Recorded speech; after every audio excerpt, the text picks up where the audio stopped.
Imagine waking up without the sudden, jarring shock of an alarm.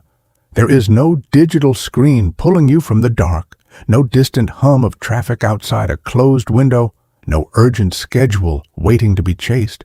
Instead, consciousness returns softly. It is guided by the pale silver light of dawn settling over a vast rock shelter. The air is cool and still, carrying the deep, earthy scent of ancient wood smoke. Somewhere nearby, you hear the quiet, rhythmic breathing of your people. A child murmurs in their sleep and is gently soothed. Outside, the first birds call out to the approaching sun. This is exactly how humanity greeted the morning for hundreds of thousands of years. The era is roughly 40,000 years ago. You are anatomically identical to a modern human, possessing the exact same capacity for complex thought, deep emotion, and spoken language. Yet, your daily reality is profoundly different from ours. This brings us to a question that continues to captivate anthropologists and historians. What did early humans actually do all day? We often carry an image shaped by popular culture. Desperate figures constantly fleeing from wild beasts, spending every waking moment struggling to find their next meal in a bleak landscape of endless hardship. We imagine their days as a frantic, exhausting quest for basic survival. But the archaeological record tells a remarkably different and beautiful story. Our ancestors were not merely surviving, they were living deeply. They had rich social networks, vast amounts of leisure time, sophisticated art, and a profound understanding of their environment. In fact, evidence suggests they spent a fraction of their day on what we would consider work. Tonight, let us walk through a single, ordinary day in that ancient, unhurried world. Let us begin at that delicate, almost imperceptible threshold between darkness and day. You do not wake to the sudden artificial demand of an alarm. The light does not arrive all at once. It begins as a faint, charcoal gray smudge on the horizon, slowly seeping into the mouth of the rock shelter. It reveals the smooth contours of the stone walls, the familiar silhouettes of your companions, and the steady, rhythmic rise and fall of their breathing. In this ancient world, there are no alarms. There is no rigid schedule waiting to pull you from your warm resting place. Instead, consciousness returns in a slow, natural tide. It is pulled back gently by the gradual lightening of the eastern sky and the quiet, comforting rustle of your family beginning to stir around you. The very first thing you notice is the temperature of the air.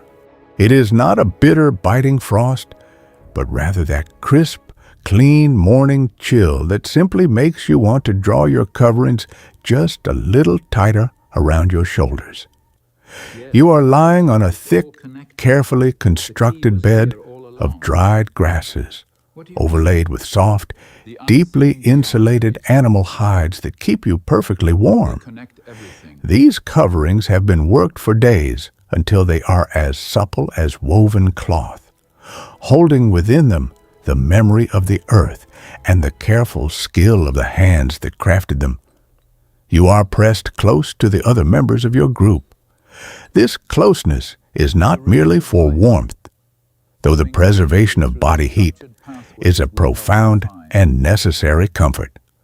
It is a closeness born of an ancient, unbreakable bond. You breathe in, and the cool air carries the complex, earthy scent of the rock shelter, anchoring your waking mind to this incredibly peaceful, quiet, beautiful morning.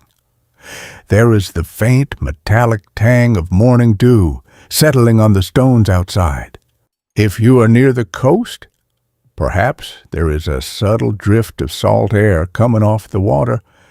If it is early spring in a deep valley, you smell the green, vibrant promise of new growth emerging from the soil. But above all, there is the smell of wood smoke.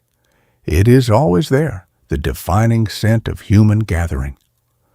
The great fire that burned bright and high during the evening has mellowed into a soft, pulsing bed of deeply glowing, beautiful, deep orange embers. Someone is already awake, carefully tending to those glowing coals. In this ancient rhythm, there is almost always someone awake. Sleep, in the long arc of human history, was not the unbroken solitary block of unconsciousness that modern society demands. Long before artificial lights pushed the darkness away, humans followed a much gentler, more fluid rhythm of rest. It was a pattern of resting in phases. You would fall asleep shortly after the sun dipped below the horizon, wrapped in the deep quiet of the wilderness. Then, somewhere in the absolute middle of the night, you would naturally wake up. This was not a restless waking. It was not a failure to sleep. It was a completely normal, peaceful interlude in the center of the dark. During this quiet, wakeful hour, the shelter was enveloped in a profound tranquility.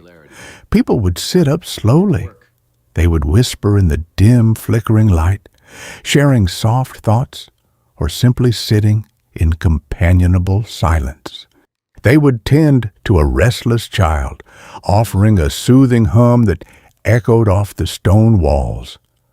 Or they would simply lie back and watch the embers breathe, letting their minds wander through the vast, quiet landscapes of thought.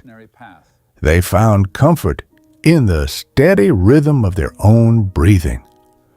The world outside was hushed, wrapped in an endless blanket of stars.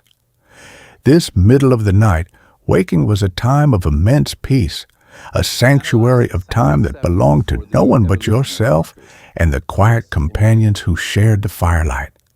It meant that throughout the long night, the camp was never truly unconscious. It was an organic, breathing entity, with individuals drifting in and out of sleep like a slow rolling tide. The person awake now, feeding a slender branch to the hungry glowing coals, watches. They are a part of this gentle rotation. They are keeping the warm fire alive. Maintaining the fire is perhaps the most profound act of care your people possess. To let the embers fade to cold ash would mean a tremendous effort to spark them back to life. So, the community instinctively shares the burden and the honor of its keeping. Sometimes it is an elder whose sleep is naturally lighter, offering their wisdom and watchful eyes while the younger ones rest deeply. Sometimes it is a parent, finding a moment of quiet solitude while their children dream sweet dreams. There are no assigned shifts, no formal rosters. It is simply an unspoken understanding, a fluid harmony of mutual care. As they sit by the glowing stones, they are not anxiously scanning the shadows. Rather, they are peacefully listening to the land. They are the protective heartbeat of the group.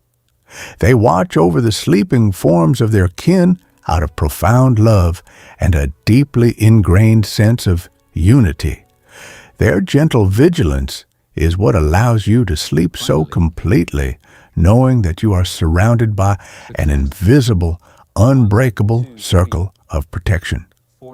As the new fire begins to gently catch, it sends a warm, golden light dancing across the curved ceiling of the shelter. More people begin to stir. The children, as they always have throughout time, are the first to truly wake. They emerge from the hides, ready to move, their boundless energy greeting the dawn, completely unburdened by the weight of yesterday. You hear a small, clear voice, the rustling of bare feet on the packed earth, and a mother's soft, rhythmic murmur urging patience. But children are wonderfully terrible at waiting. Soon, a few of the older ones are up, stretching their small arms, stepping lightly forward.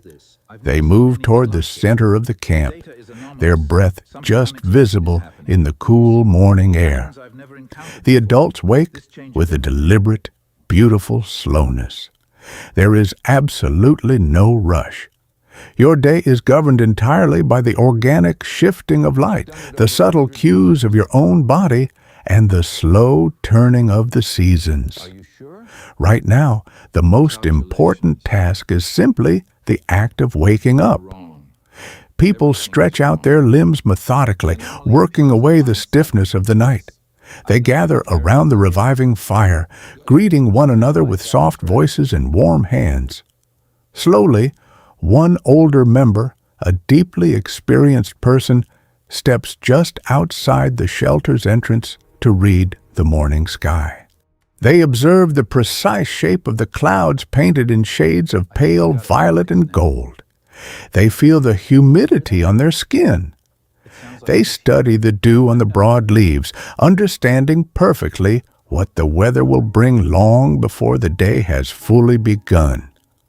Every single piece of information is quietly processed, and then, effortlessly, it is shared.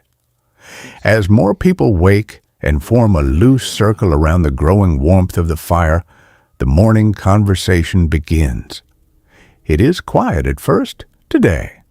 It is a gentle hum of voices that builds slowly as the group consciousness comes fully online.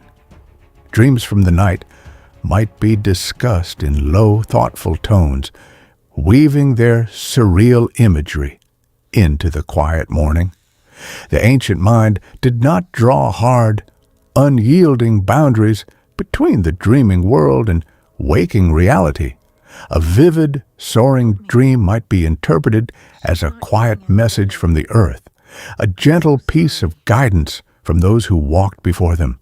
The band, your extended family, your entire universe, is slowly reassembling after the night's peaceful dissolution into sleep. Everyone made it through safely. Another turn of the stars is completed, protected by the warmth of the fire and the vigilance of those who stayed awake. Everyone is here, accounted for, enveloped in the quiet safety of the group, ready to face the turning of the earth side by side. There is an immense, unshakable comfort in this daily reunion. There is safety in numbers, of course, but there is also something much deeper at work. Those ancestors who felt a deep, abiding contentment in groups, who drew profound comfort from sleeping near their kin, and who found joy in the simple act of cooperation. These were the individuals whose lineages flourished. And all of this, every single movement and conversation, is happening without the slightest sense of time pressure. The sun is climbing higher now, and the crisp morning chill is softening into a gentle, golden warmth. You have been awake for a while, though you have no way to measure the minutes, and absolutely no reason to care. You are entirely safe, surrounded by your own people. As the morning mist gently clears and the camp fully awakens, a familiar sensation guides the group toward their first shared rhythm of the day. As the morning mist gently clears and the camp fully awakens, a familiar sensation guides the group toward their first shared rhythm of the day. It is the gentle pull of hunger. To understand the first meal of the day, we must gently let go of morning routines today. Your ancestors, 40,000 years ago, did not recognize the concept of a rigid schedule. There was no waking at a specific hour to stumble toward a pantry. They did not have designated meal times. Instead, they lived in intuitive harmony with their bodies and the breathing world around them. They ate when food was abundantly available, when their physical form softly asked for nourishment. and when the landscape offered up its seasonal gifts. You might find yourself sitting in the soft light near the rock shelter. The air is fresh, carrying the scent of dew. Your body signals it is time to gather energy, so you simply reach out and eat. What you choose depends entirely on the magnificent variety of what the earth has recently provided, and the shared efforts of your community. Perhaps there is some rich, slow-roasted food saved from a successful community harvest 2 days ago. It has been resting in the cool, shaded recesses of the shelter, carefully wrapped in a beautifully cured hide to preserve its wholesome nourishment. The crisp morning air kept it fresh. You pull a small, dense piece and begin to chew it slowly. It requires a mindful, steady effort, engaging the strong muscles of your jaw. This simple act of chewing is deeply satisfying, sending a wave of quiet, sustaining energy through your body, providing exactly what you need after a night of peaceful rest. But the earth provides far more than just this. Beside you, resting quietly on a flat, sun-warmed stone, sits a beautifully crafted wooden bowl. It is fashioned from a carefully folded section of pale birch bark, sealed perfectly with fragrant pine resin.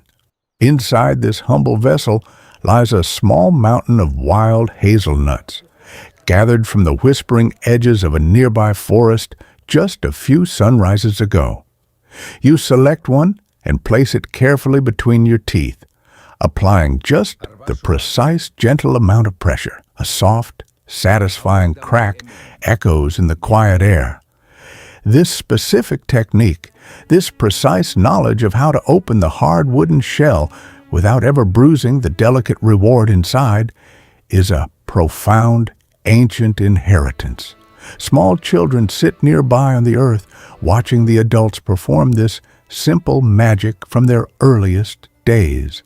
Their wide eyes memorize the exact angle, the perfect pressure, absorbing the peaceful rhythm of the harvest long before they can speak. Next to the woven bowl of nuts lies a small, incredibly soft leather pouch, holding a handful of dried wild blackberries. They were collected during the final golden afternoons of late summer abundance, laid out on warm rocks and gently baked by the sun until their sweetness was richly concentrated. They are beautifully wrinkled now, resembling tiny dark jewels that have captured the very essence of the warm season. You place a few on your tongue, and the natural sugar blooms instantly, bringing the bright, joyous memory of summer directly into the cool, awakening morning air. It is a direct, vibrant connection to the turning seasons. Yet, the magnificent masterpiece of this morning meal rests quietly near the glowing perimeter of the central fire. Yesterday afternoon, someone in your group, likely an elder whose weathered hands hold decades of intimate observational knowledge about the earth's hidden gifts, walked along the soft, muddy banks of the winding river. With a worn, fire-hardened digging stick, they carefully lifted several plump, starchy roots from the damp soil. Freshly pulled from the earth, these roots are incredibly tough, holding their deep nourishment tightly within dense, uncompromising, fibrous walls. In their raw, natural state, the earth guards them closely, requiring a profound respect for the firm limits of the wild. They know the gentle magic of fire. Instead of placing the roots directly into the intense flames, the elder arranged them in a careful circle just at the edge of the soft ashes. They were left there throughout the entirety of the long, quiet night. As you slept under the canopy of stars, the soft, radiant heat from the glowing embers went to work. It performed a slow, unseen, beautiful alchemy, patiently breaking down the tough outer fibers and gently transforming the deep starches into warm, easily digested sweetness. It is a process born of deep intuition, relying entirely on a profound understanding of what the gentle warmth of the earth can do. Now, in the soft light of the new day, you reach down and gently pull one of these roasted roots from the ash. It is perfectly warm in your hands. You peel away the darkened, papery outer skin to reveal the soft, golden, steaming center. It is hearty, deeply filling, and wonderfully sweet. This remarkable transformation, using the passive heat of the night fire to turn guarded roots into welcoming nourishment, is one of the most brilliant and subtle innovations in the entire human story. It expanded the garden of the world, turning countless hidden plants into a reliable foundation of life. Our ancestors did not limit themselves to one or two types of food. They were incredibly flexible, eating a beautiful, vibrant mosaic of what the natural world provided. We know this not from modern records, but from the microscopic silent whispers of ancient seeds and delicate pollen gracefully left behind in the earth. These subtle traces reveal a breathtaking variety of wild grains, delicate blooming flowers, deep growing roots, and massive tree nuts.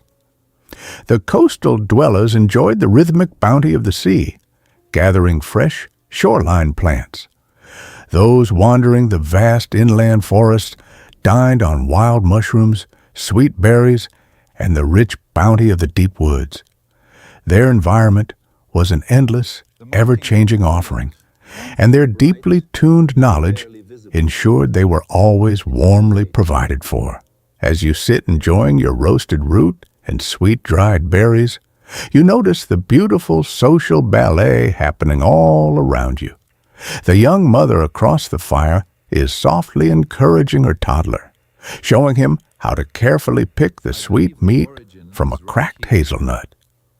His small, clumsy hands are still learning the delicate coordination required, but there is absolutely no frustration, only gentle, loving guidance. He drops a piece, laughs a bright, clear laugh, and tries again. In a few years, he will naturally pass this exact same knowledge down to younger cousins. A few steps away, an older woman is preparing food for the days ahead. She takes a portion of the preserved harvest, rich natural fats, and dried summer berries, and begins to slowly, rhythmically mix them together with smooth river stones. She is making a deeply nutritious provision that can be easily carried on long walks across the valley. Her movements are deliberate, rhythmic, and incredibly exact. She knows the perfect intuitive balance of ingredients to ensure the food remains fresh and deeply sustaining. This knowledge is an unbroken, golden chain, a quiet, loving inheritance stretching back thousands of years. In this peaceful morning light, absolutely no one is eating alone. Eating is fundamentally a shared, deeply communal experience. It is the invisible, unbreakable thread that binds the small group together. The food flows freely and naturally between hands. The individual who gathered the roots does not claim them solely for themselves. The one who brought in the harvest shares it generously with the entire circle. It is the unspoken insurance of the community. You care for the group, and the group always cares for you. Children drift playfully from person to person, effortlessly offered a sweet berry here, a small piece of warm root there. There is a profound, settling sense of abundance. People eat slowly, some sitting cross-legged on the soft hides, others gently stretching, looking out over the waking valley. The air hums with very gentle conversation. They are reinforcing the deep bonds of kinship, sharing observations from the vast waking world, and loosely, peacefully, dreaming up the complete shape of the day ahead. Someone mentions the soft rustle of leaves near the northern ridge, suggesting the sweet fruit there might finally be ready to harvest. Someone else quietly notices the water level in the stream has perfectly settled down, inviting a peaceful walk. Decisions are made through a gentle, organic consensus, flowing naturally like water over stones. The morning meal slowly winds down, taking exactly as much time as it needs. A few more small dry branches are placed gently onto the softly glowing coals. The food was remarkably simple, but it was a profound source of pleasure, forging deep, unbreakable connections to the beautiful earth that sustains them. With stomachs comfortably settled and the morning sun rising higher, the group prepares to step out into a vast, whispering landscape that serves as an endless garden. With stomachs comfortably settled and the morning sun rising higher, the group prepares to step out into a vast, whispering landscape that serves as an endless garden. There is a quiet, profound truth about ancient life that often goes unspoken. When we picture the distant past, our minds tend to drift toward dramatic moments. We imagine high-energy events, the breathtaking pursuit across open plains, the intense coordination of a specialized search. But the real foundation of survival, the gentle, daily pulse that truly sustained human communities, was found in a much quieter, more grounded rhythm. The truth is, the vast majority of the community's nourishment came directly from the soil, the shrubs, the vines, and the towering trees. For most groups, the immense bulk of their daily energy was provided by the patient, steady work of gathering. Plants, unlike wandering herds, remain rooted in their peaceful homes. They grow in predictable, beautiful patterns, returning faithfully season after season to those who know exactly how to listen to the landscape. While a few members of the group might step away to follow a distant trail, the rest engage in the truly essential work. They walk the earth with deeply practiced eyes, reading the subtle, overlapping signs of the natural world, gently collecting the abundant, life-giving foods that will fill the evening baskets. In this ancient society, the work is shared in a fluid, beautifully pragmatic way. Whoever possesses the deepest knowledge of the roots, the sharpest eye for ripe berries, or the most patient hands for weaving baskets, takes the lead in this vital daily task. It is a shared responsibility, woven together by a deep mutual respect. Gathering is not an idle wander. It is a highly specialized, deeply respected craft. It requires an encyclopedic memory of the seasons and an intimate, lifelong relationship with the living earth. So, you step slowly away from the soft glow of the morning fire. The sun has burned away the last wisps of mist, leaving the air crystal clear and pleasantly warm. You are heading out with 3 companions. There is an elder who carries a mental map of every grove and stream within a week's walk. There is a young adolescent, quiet and observant, eager to absorb this ancient wisdom. And nestled comfortably against your back, securely wrapped in a soft, beautifully tanned hide, is a sleeping child, lulled by the steady, rocking rhythm of your steps. You do not wander aimlessly. You are following an invisible, deeply familiar path. You know that the great oak grove, situated just beyond the gentle rise to the north, should have dropped a fresh carpet of acorns this very week. You know that the damp earth near the winding creek will be soft enough to yield its hidden, starchy treasures. The walk itself is a slow, hypnotic meditation. Your feet fall softly onto the layered forest floor, the dry leaves and pine needles creating a rhythmic, whispering crunch with every step. You move over rolling, sun-dappled hillsides and gently ford shallow, crystal-clear streams, the cool water rushing smoothly over your ankles. You carry the simple, elegant tools of your trade, a long, straight piece of hardwood, worn incredibly smooth from years of patient use, and a series of finely woven, flexible baskets that nest perfectly inside one another. Gathering is fundamentally an act of profound, unbroken attention. You are reading the landscape like an ancient, endlessly detailed manuscript. You notice the slight, almost imperceptible shift in the color of the soil, revealing where the richest tubers grow deep beneath the surface. You spot the way a specific, delicate type of fern leans slightly toward the morning light, signaling the presence of a hidden, sweet water spring. You observe the tiny scattered tracks of a bird near the base of a bush, telling you exactly which berries are perfectly ripe and ready to drop. The elder stops at what appears to an untrained eye to be an unremarkable patch of ordinary ground, but they see the subtle signature of the earth. They gently press their smooth wooden stick into the soil, probing the dark earth with incredible care.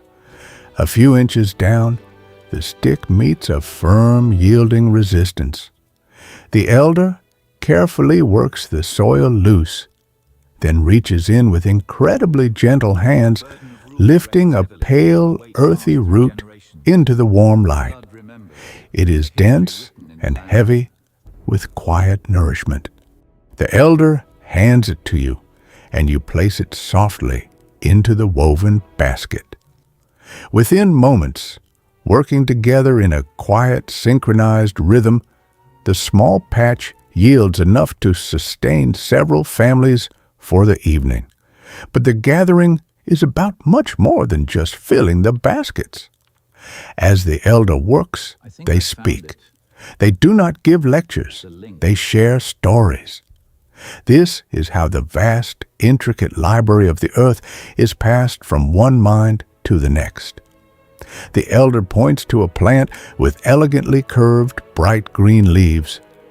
They speak softly to the observing adolescent, sharing a gentle, ancient tale about why this specific plant must be respected and left entirely alone.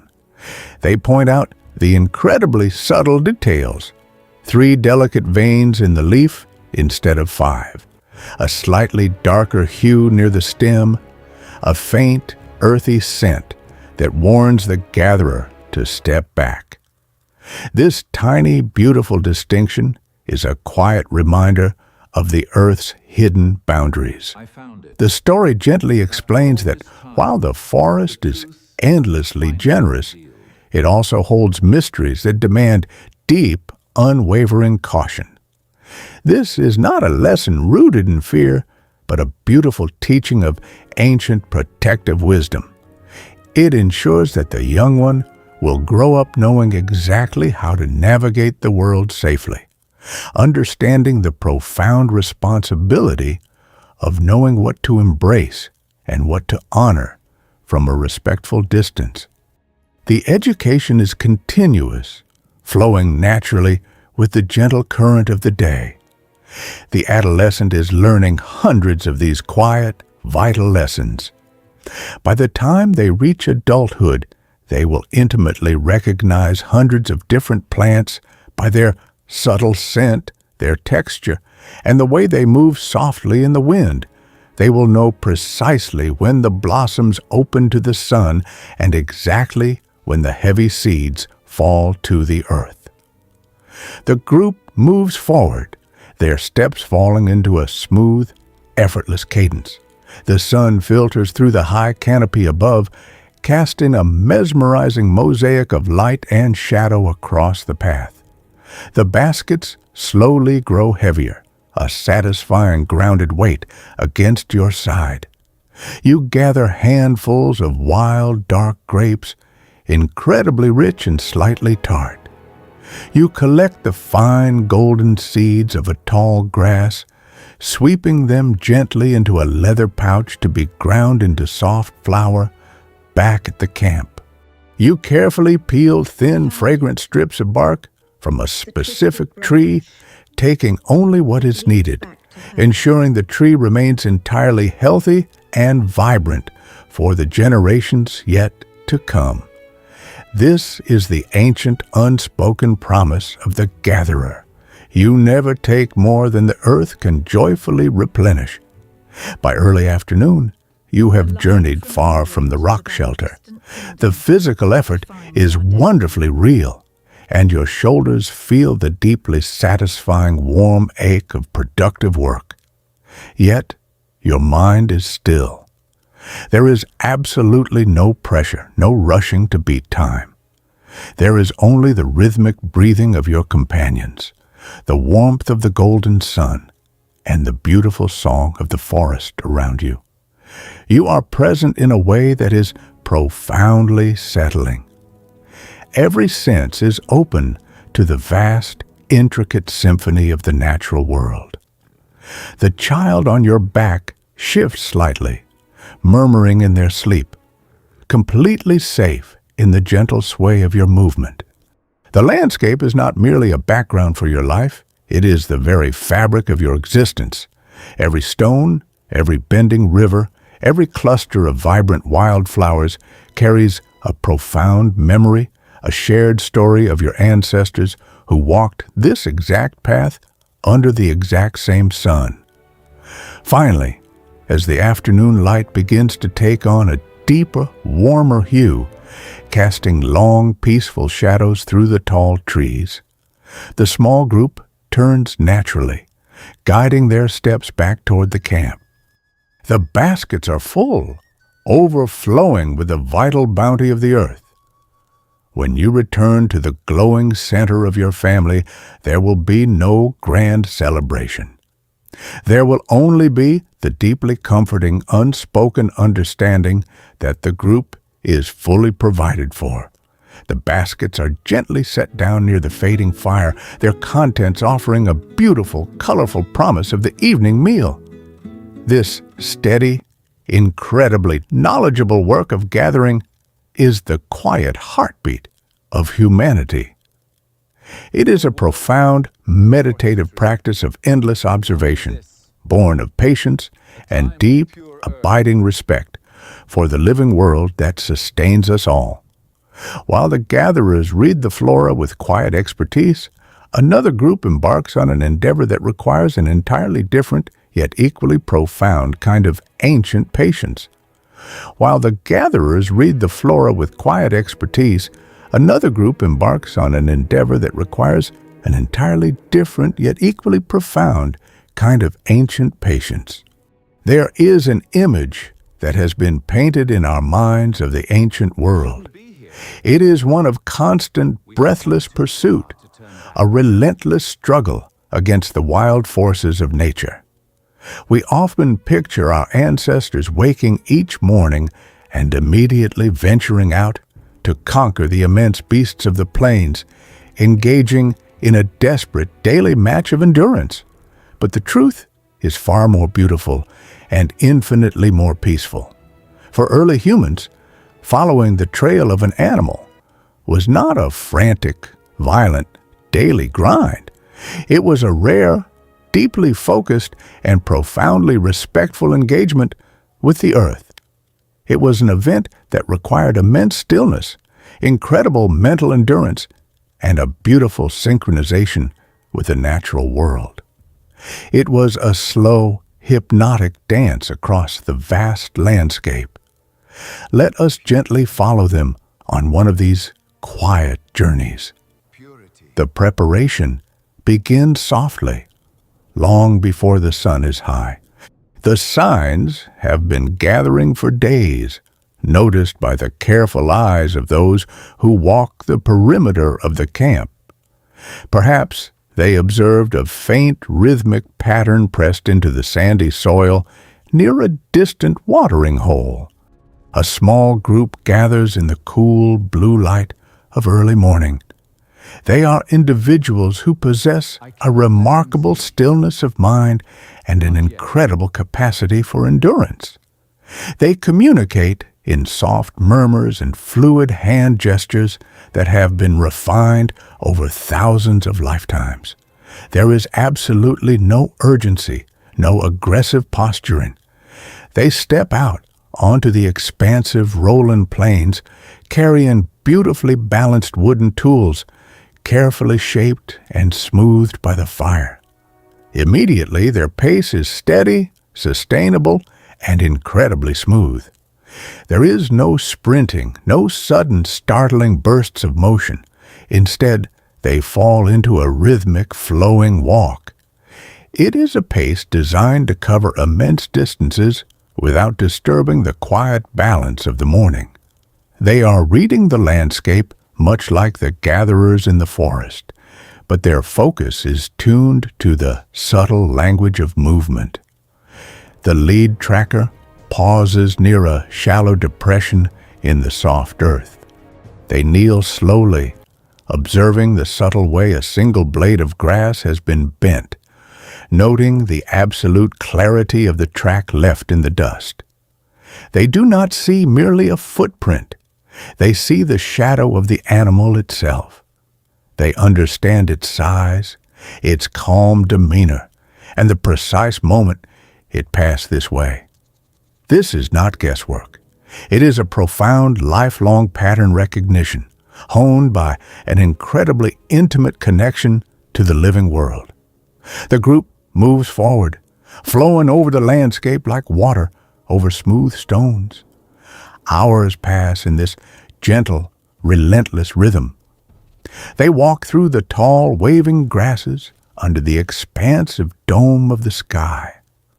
The tracking is a quiet meditation, a long, patient following that requires more mental focus than sheer physical strength. Around midday, the sun begins to radiate a deep, heavy heat. It is a warmth that blankets the plains, causing the air to shimmer softly in the distance. They spot the movement far ahead, a herd resting near a stand of shade trees. Now, the humans engage in a technique that is entirely unique to our species. It is an adaptation of profound endurance, an incredible biological marvel that has allowed us to cross vast continents. They do not attempt a sudden, startling ambush. They do not rely on overwhelming speed. Instead, they begin to move at a slow, remarkably steady jog. It is a continuous, mesmerizing rhythm.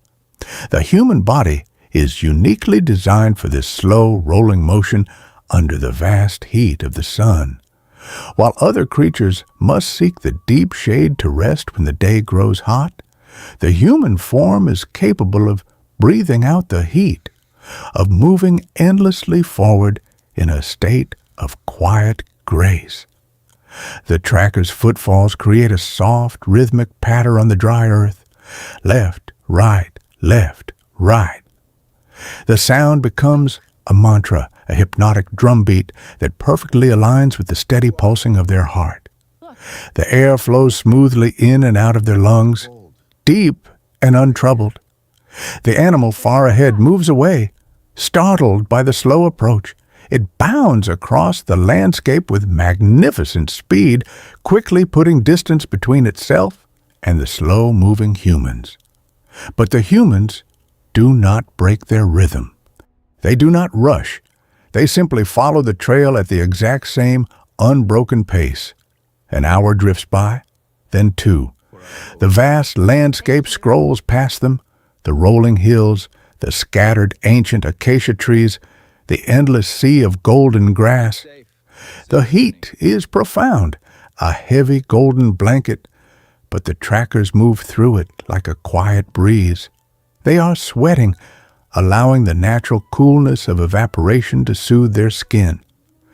They rotate the lead position seamlessly, one stepping back into the slipstream of the group to gather a slightly deeper breath, while another smoothly takes the front.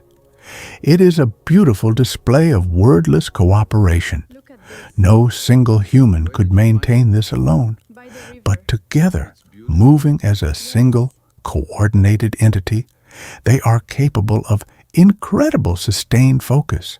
They find the trail again and again. The animal moves away once more, but its bursts of speed are growing softer. The vastness of the hot plains is gently asking it to rest. The humans continue their steady, rhythmic trot. 4 hours pass. The sun begins its long, slow descent toward the horizon, casting incredibly beautiful, elongated shadows across the grass. The sound of the trackers' breathing is the only sound on the plains, a soft, continuous exhalation, a steady exchange of air with the ancient earth. The chase has become entirely abstract. It is no longer about distance or speed. It is a pure, profound expression of human endurance, a peaceful matching of energy with the vast, ancient environment. Finally, in the softening light of the late afternoon, the space between the trackers and the animal gently closes. The creature has stopped in a grove of trees, its energy softly returning to the earth. It is a moment of profound quiet. The frantic energy of the day has completely settled. The trackers approach with an immense, silent respect. There is absolutely no triumph in their eyes, no boisterous celebration. The final act is swift, precise, and deeply solemn. It is approached as a necessary, respectful exchange of life. The humans stand in the quiet shade of the grove.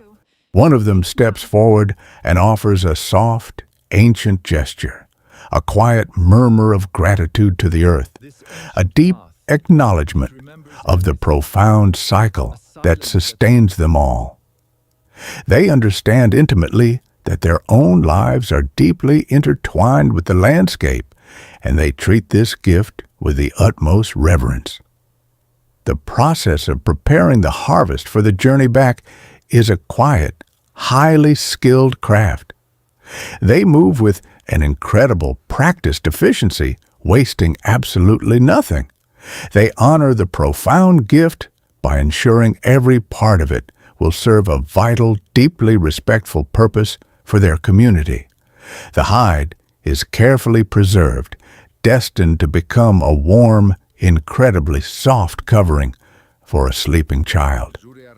The rich nourishment is gathered and wrapped securely, but they are many miles from the camp, and the golden hour is gently fading into the deep blue of twilight.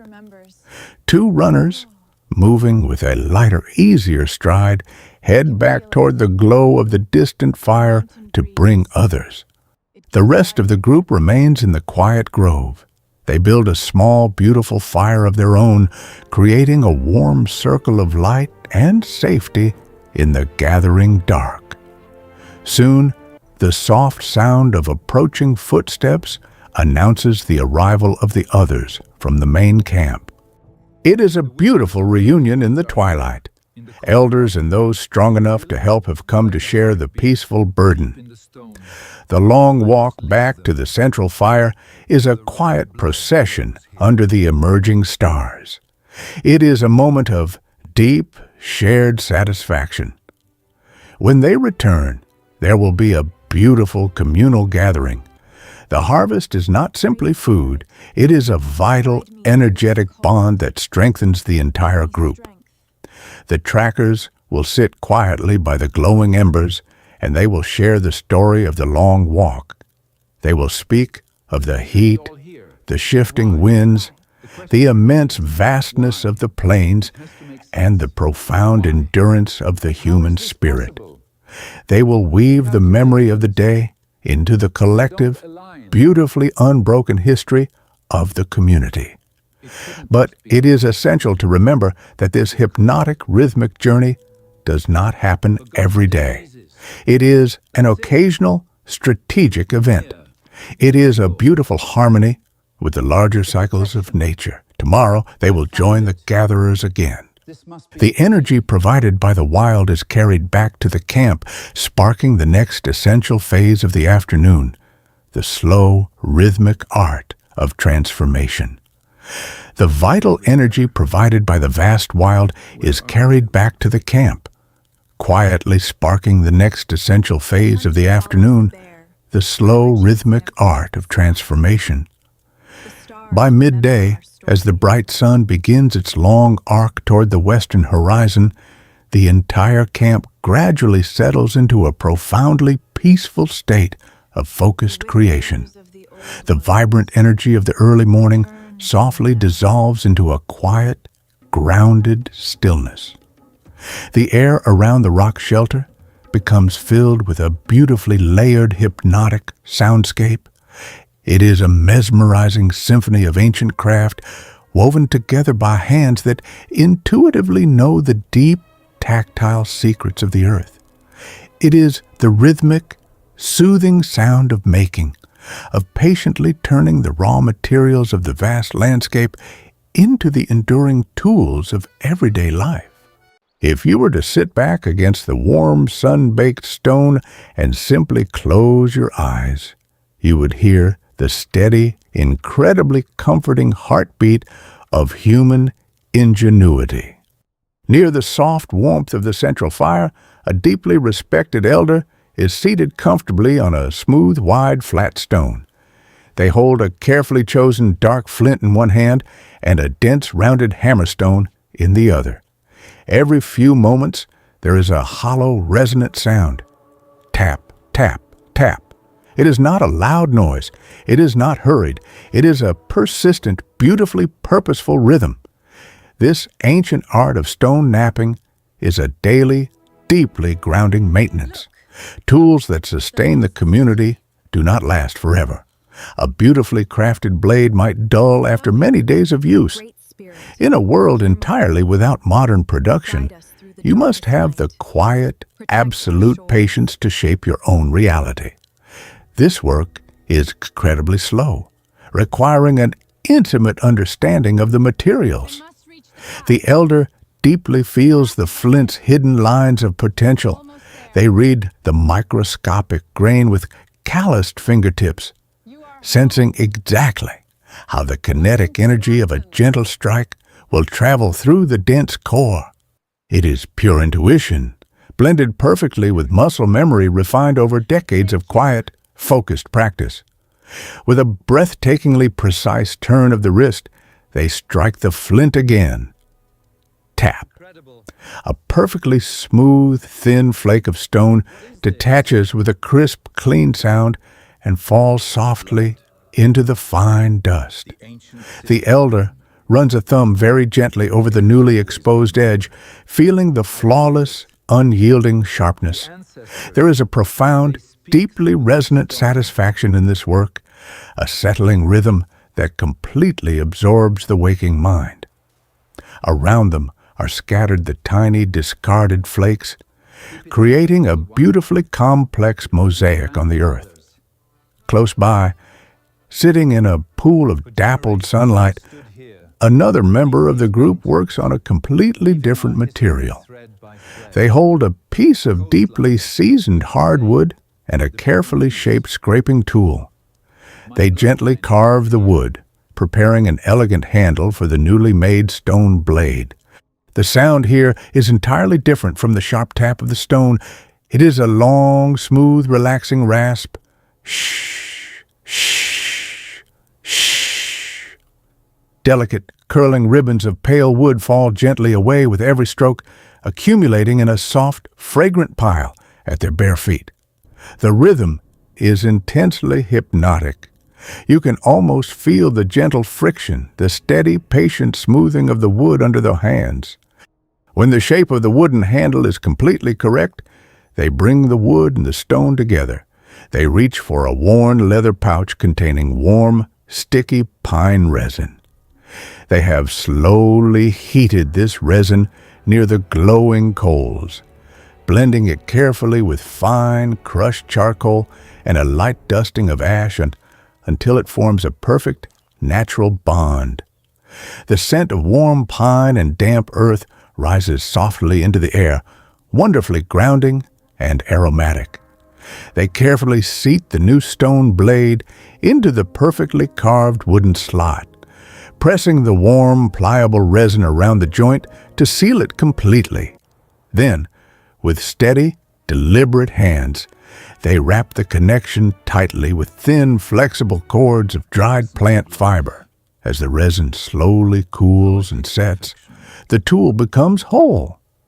It is a beautiful, enduring synthesis of the earth and the forest, crafted in perfect, quiet harmony. On the other side of the fire, where the light is soft and diffused, 3 individuals are engaged in an equally vital, patient task. They are preparing soft coverings from a remarkably large, beautifully stretched hide. This important work produces a distinctive, comforting sound that anchors the afternoon. It is a steady, rhythmic, heavy friction. Thrum, thrum, thrum. They use exceptionally smooth, rounded stone tools to gently work the entire surface of the leather, ensuring it becomes perfectly supple. This is a beautifully slow, deeply satisfying process. The hide is treated with immense care, smoothed and stretched continuously over several hours to guarantee vital warmth during the cool nights. They work together in a synchronized rhythm, their hands moving in wide, overlapping circles. To achieve the yielding softness required for comfortable clothing, the leather is treated with rich, natural compounds drawn directly from the surrounding environment. These ancient, nourishing mixtures ensure the material remains incredibly flexible and deeply warm, even in the biting cold of winter. The rhythmic friction of the smooth stones pressing against the leather creates a wonderfully continuous, soothing background hum for the camp. Beside the leather workers, sitting perfectly still in the shade, another artisan is doing something that is, in this ancient world, a true marvel of precision. They are sewing. They hold a tiny, exquisitely carved needle made of highly polished bone. It has a minuscule, perfectly round hole drilled through one delicate end. They have threaded it with an incredibly fine, durable strand of natural fiber. They slowly, methodically join 2 pieces of perfectly softened leather. Punch, pull, punch, pull. The reassuring whisper of the thread sliding smoothly through the pierced leather is barely audible, but it is deeply, wonderfully rhythmic. With this brilliant innovation, they create garments that fit perfectly, comfortably wrapping the fragile body in customized, deeply protective warmth that will easily last for years. The artisan's focus is absolute, their breathing perfectly matching the gentle, steady pull of the bone needle. A young child sits quietly nearby, absolutely mesmerized by the delicate, repetitive motion. This is precisely how the most complex, vital knowledge of the community is transferred. There are no loud instructions, no rigid classrooms, and no harsh corrections. There is only the incredibly peaceful, continuous observation of a master at work in the soft, fading afternoon light. But the creation happening in this quiet camp is not entirely about raw, physical utility. In the gentle, golden light near the very edge of the rock shelter, an older man works on something remarkably small and profoundly delicate. He holds a collection of tiny, beautiful shells, perhaps traded during a peaceful, distant summer gathering with a coastal group many moons ago. He uses a tiny hand-turned drill to create incredibly fine holes in the exact center of each delicate shell.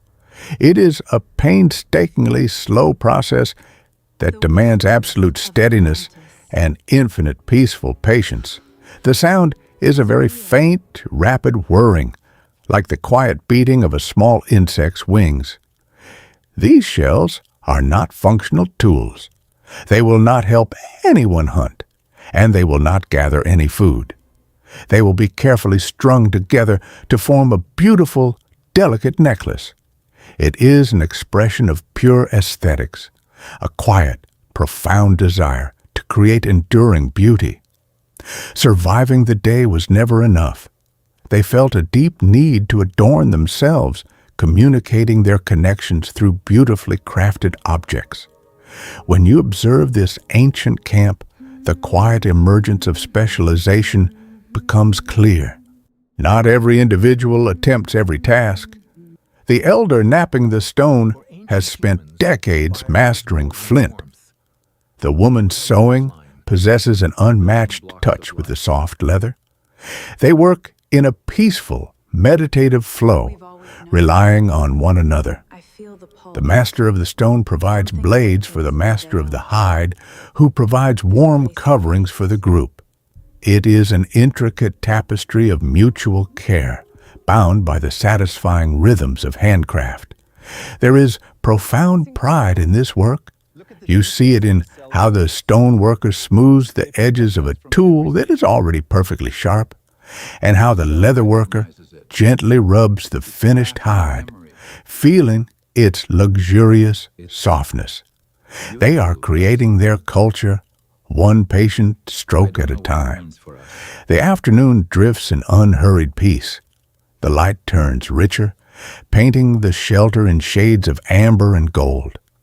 The symphony of creation continues its relaxing hum. The tap of the stone, the whisper of the needle, the soft friction of the leather. It is an ancient harmony, incredibly soothing to the mind, aligning the effort of their hands with the quiet turning of the earth.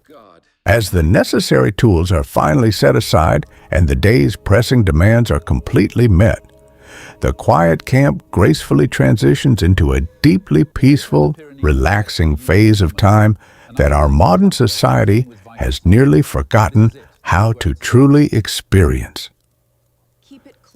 As the necessary tools are finally set aside and the day's pressing demands are fully met, the quiet camp gracefully transitions into a deeply peaceful, relaxing phase of time that our fast modern society has nearly forgotten how to truly experience.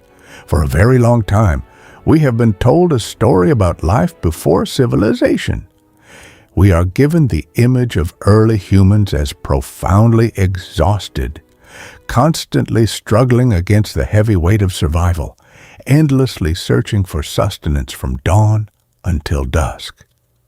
We picture a harsh, unending existence with absolutely no room for anything other than relentless physical effort.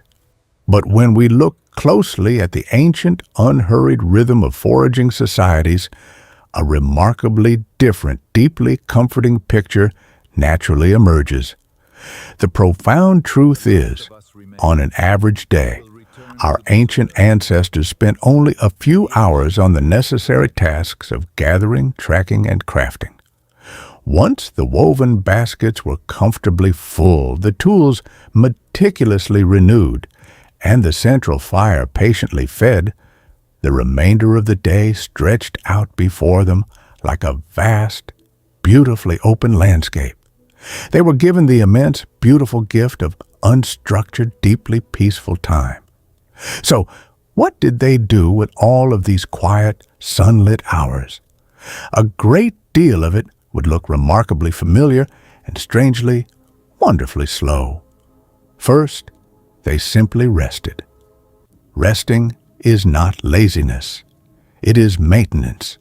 In this ancient world, it was understood as a profound necessity, a sacred maintenance of the body and the mind.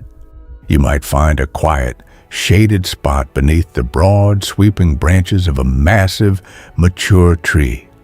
You lie back against the soft, yielding earth, resting your head on a perfectly folded, aromatic hide. You listen to the gentle, rhythmic rustling of the leaves above, acting as a natural, soothing lullaby. You watch the slow, majestic drift of pale clouds sailing effortlessly across the vibrant, deep blue sky. In this unhurried state, your breathing naturally slows down, perfectly matching the gentle pulse of the natural world.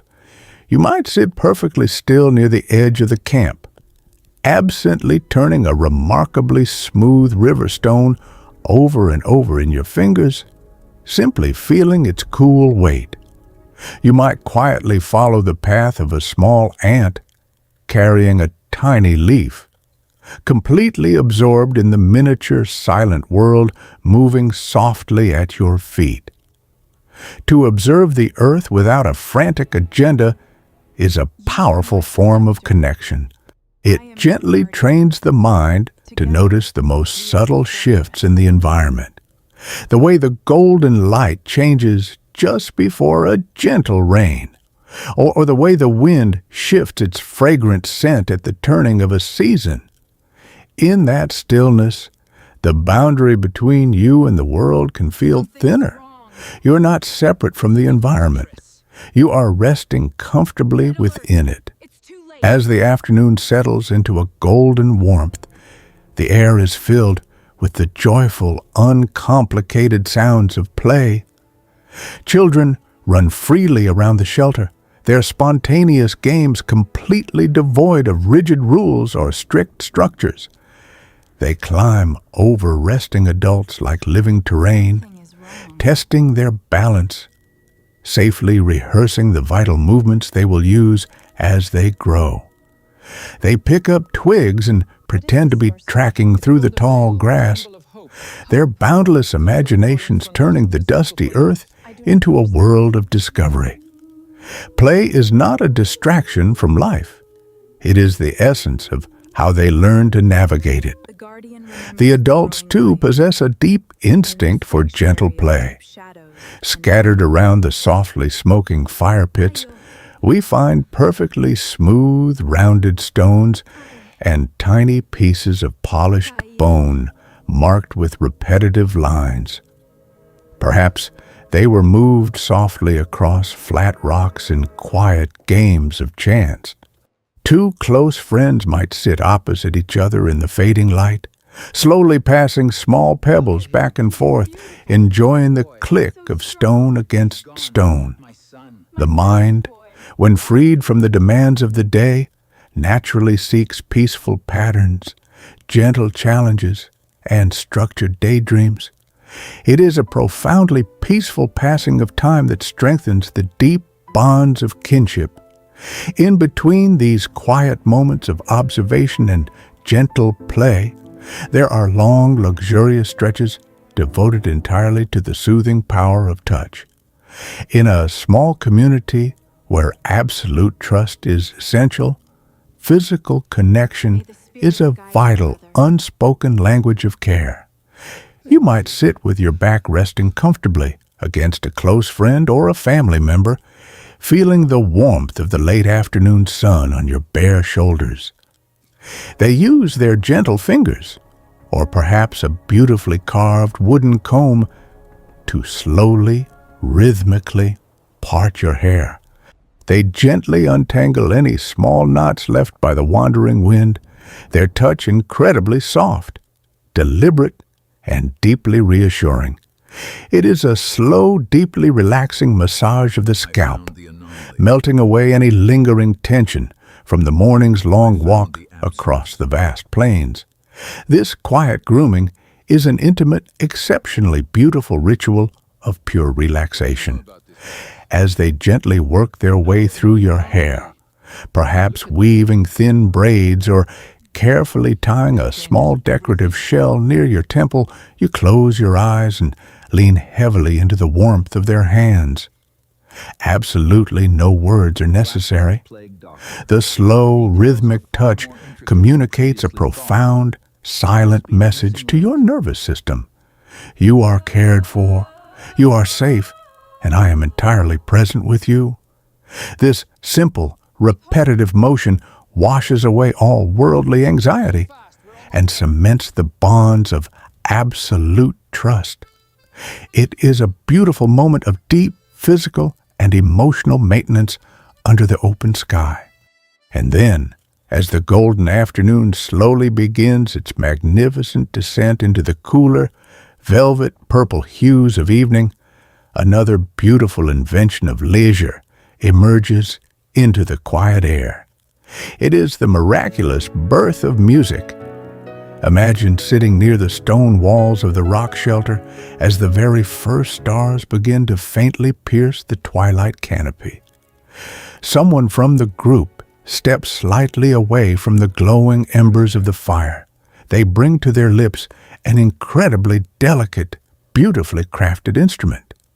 It is a hollowed-out wing bone of a large soaring bird, perfectly cleaned, polished smooth, and pierced with carefully spaced, precise holes.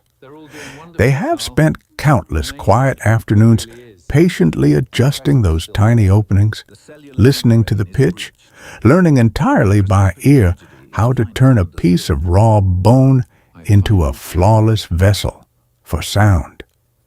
They take a deep, calming breath and exhale softly into the instrument. A single, pure, breathtaking note rises above the soft crackle of the fire. It is clear, sweet, and wonderfully resonant. For a long, magical moment, everything in the camp simply stops. The playing children pause their games. The resting adults look up from their quiet conversations. Then, the player gracefully moves their fingers over the bone, and the single note slowly blossoms into a hesitant, deeply beautiful melody.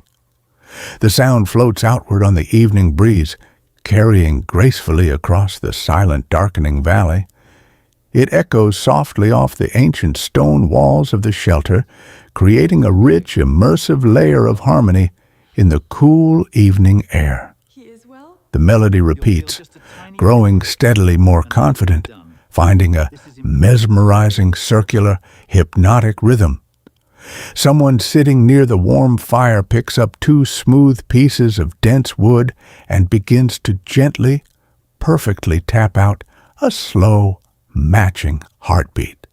Another person softly hums the lowest, most resonant note, deeply grounding the high, sweet, soaring voice of the flute.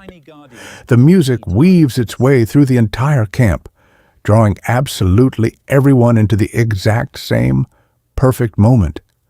This is a profound shared trance of absolute peace. When a group of people listens to the exact same rhythm, when they breathe together and sway gently to the same floating melody, the isolated, individual self begins to softly fade away. The collective mind perfectly synchronizes. Any remaining anxiety or tension of the day is entirely washed away by the rhythmic, soaring sound. Music, in this ancient, deeply connected world, is not merely a performance to be passively watched. It is a deeply immersive environment, a shared emotional sanctuary built entirely of pure sound and cool air. Through the incredibly long, wonderfully quiet, and beautifully unhurried hours of the afternoon, the early humans did not just merely survive, they actively cultivated the very essence of profound human joy. They patiently watched the turning sky above them. They played softly in the warm earth and dust. They fully rested their remarkably weary yet deeply capable muscles. They connected through soothing rhythmic touch, and they filled the vast open silence of the ancient world with the very first beautiful notes of human song. They possessed an incredibly boundless, unimaginable wealth of time, allowing their brilliant, wonderfully creative minds to wander softly, to dream deeply, to invent new ways of being, and to intimately feel the deep, comforting rhythms of the beautiful, ancient, and ever-providing earth beneath them. This boundless, unstructured peace was never experienced in isolation. Rather, it was the very thread used to weave the invisible web that held the entire community together. This boundless, unstructured peace was never experienced in isolation. Rather, it was the very thread used to weave the invisible web that held the entire community together. Let us zoom back into the heart of that ordinary day, focusing on the people who share the fire. You live in a band, a beautifully intimate circle of perhaps 30 or 40 individuals. It is not a sprawling city where faces blur into anonymity. It is a tiny, perfectly scaled human world. It is small enough that you intimately know every single voice, every unique laugh, and the distinct cadence of every step falling in the dark. You can close your eyes and easily tell who is walking behind you simply by the soft rhythm of their gait. You instantly recognize the gentle hum of a friend from across the camp. This profound closeness is no accident. It is the exact, harmonious scale that allows human empathy to flourish deeply.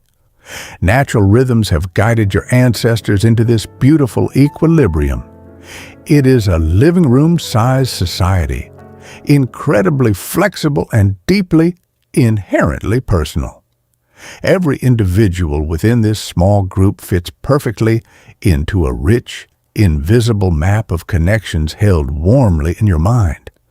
You know precisely who possesses a boundless generosity, who has the most patient hands for weaving, and who will quietly slip an extra piece of sweet fruit to a sleepy child when no one else is looking.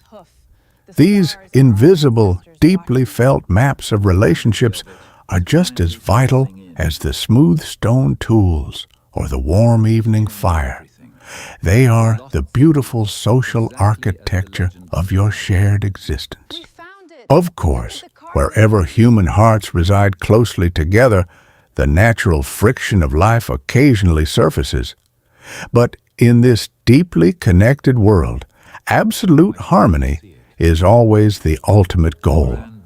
When minor disagreements arise, perhaps a misunderstanding over the day's foraging path, or two individuals wishing to use the same shaded resting spot, there are no harsh judgments or formal courts. Instead, the group relies on the most ancient, graceful tools of connection. They use storytelling, gentle mediation, and boundless compassion. Communication here serves as a beautiful guiding light. If tension ripples through the camp, it is met with profound patience. The community gathers softly in the evening, and the stories shared around the fire subtly, beautifully address the friction. Tales of past misunderstandings that gracefully evolved into lifelong friendships are spoken into the quiet air. These stories are woven with profound wisdom, reminding everyone of their shared history and the deep, unbreakable bonds that unite them. Mediation is a quiet act of immense love. Those with the most patience step quietly between the frustrated parties.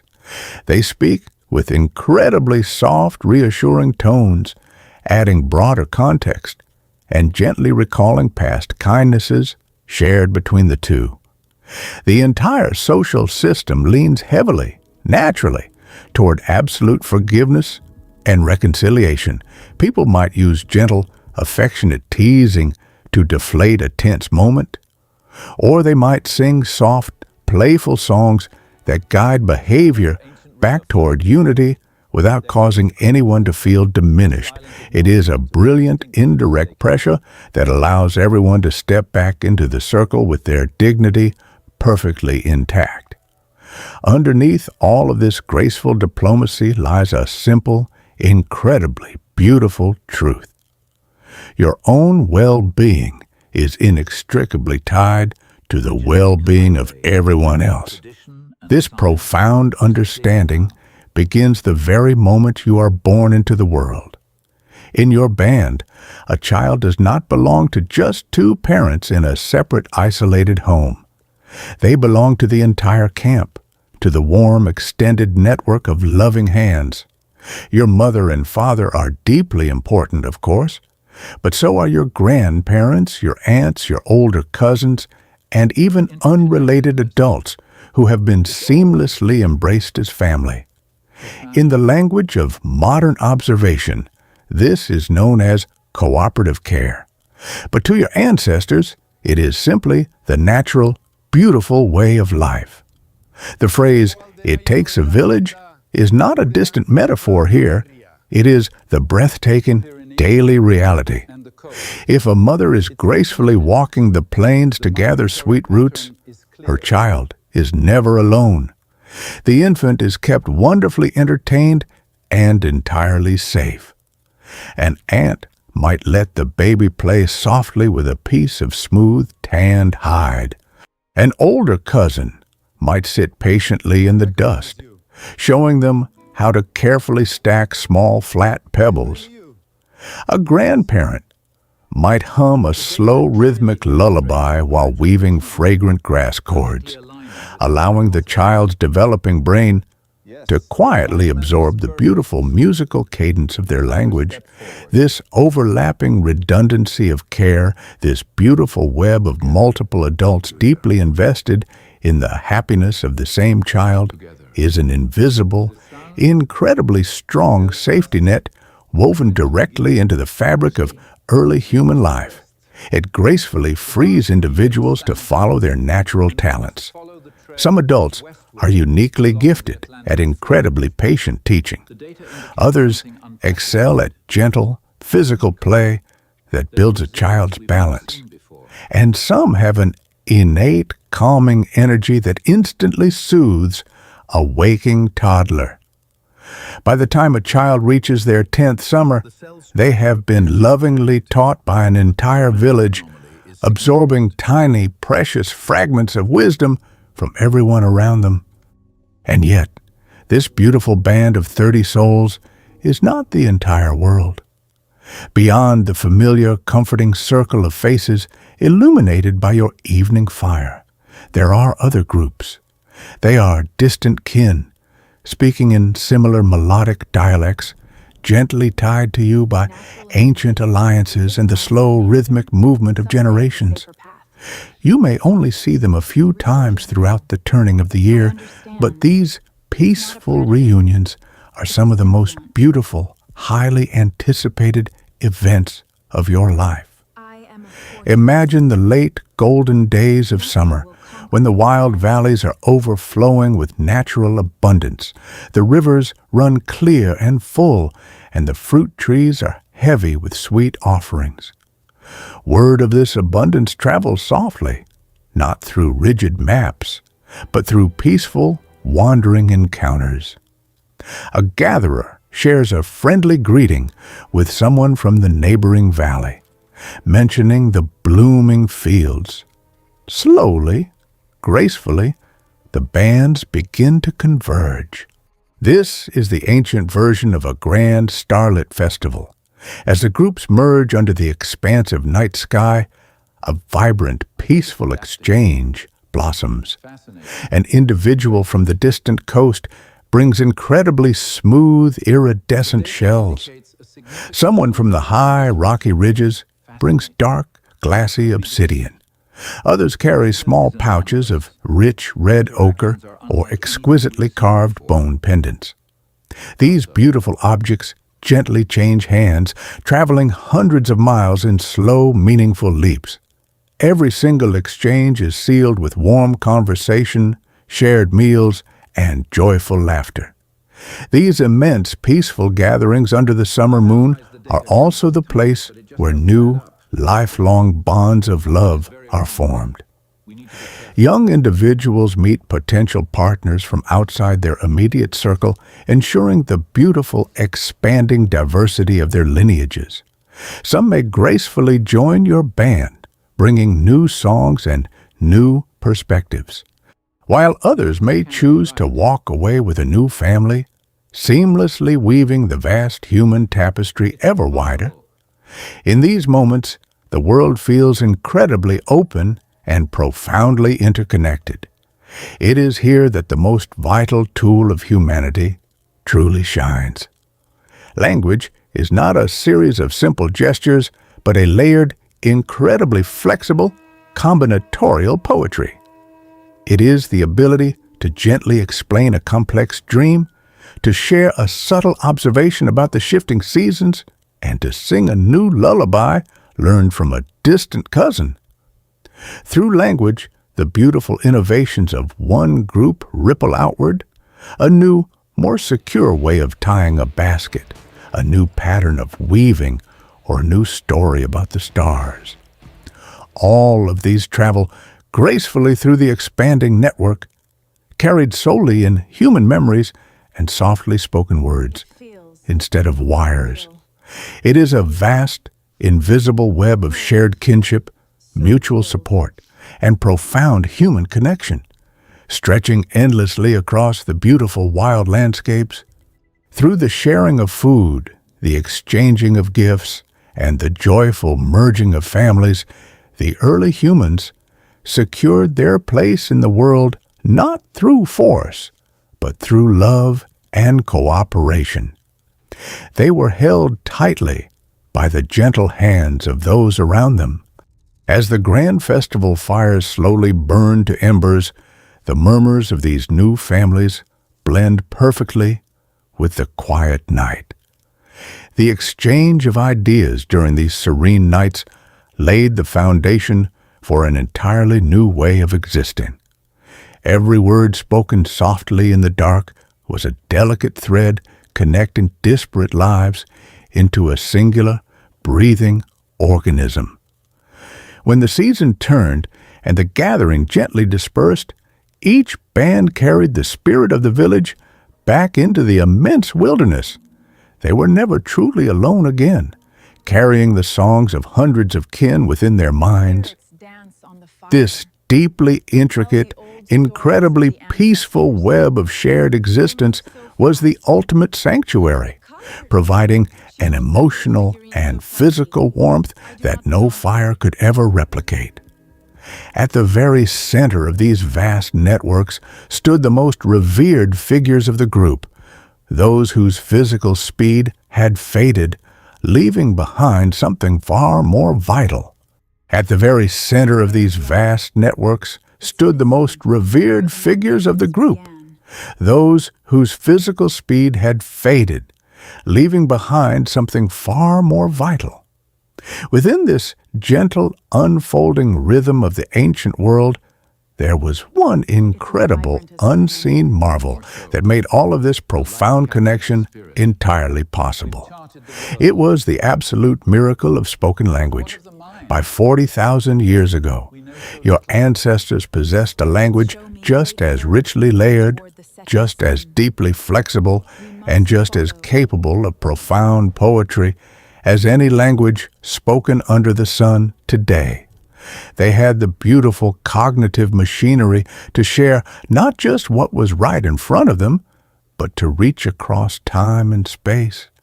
They could recount a quiet, peaceful journey from the previous autumn, or gently whisper a complex dream about an animal spirit long after the sun had set. Language allowed them to share the delicate nuances of a new gathering technique, to sing sweet lullabies that carried the specific cadence of their lineage, and to tell breathtaking tales of the stars above. It was the invisible, deeply resonant architecture of their minds, bridging the vast spaces between individuals and weaving them together into a single, cohesive consciousness. And nowhere was this magnificent tool more beautifully utilized, nowhere was it more deeply respected than in the quiet voices of the elders. In this ancient society, the passage of time was deeply honored. An individual whose hair had turned entirely to silver was never pushed aside or forgotten. On the contrary, in a physically demanding world, where the strength of youth naturally wanes, the mind, honed and polished by decades of continuous quiet observation, became the most incredibly valuable resource the community possessed. The elder whose legs could no longer carry them across the wide plains still held an absolute flawless memory of exactly which stars marked the gentle turning of the seasons. The grandmother whose hands now shook slightly when weaving a basket remembered with perfect clarity every hidden spring and sweet patch of berries within a month's walk. They were the living, breathing libraries of the earth. When a sudden, unexpected change in the wind signaled a shift in the weather, the elders remembered the last time the sky looked exactly this way, and they gently advised the group on the safest, warmest path to take. They held the deep, quiet knowledge of abundance and shifting patterns, carrying within them the accumulated wisdom of all those who came before.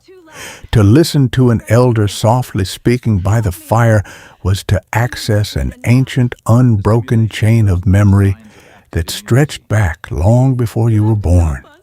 But of course, the great slow cycle of nature is continuous, and all things that walk the earth eventually return to it. The rhythm of early human life included the solemn, deeply peaceful transition from the waking world back into the quiet embrace of the land. When the long, beautiful journey of an individual reached its natural rest, the community did not look away. Instead, they responded with an outpouring of profound creative tenderness that echoes through the ages. The archaeological record reveals that these ancient people did not simply leave their kin behind. They prepared a beautiful, quiet resting place in the earth. The transition was treated with immense reverence and absolute care. When someone's physical journey concluded, the ordinary bustling rhythm of the camp came to a very gentle halt. The gathering trips were paused. The daily tasks were softly set aside.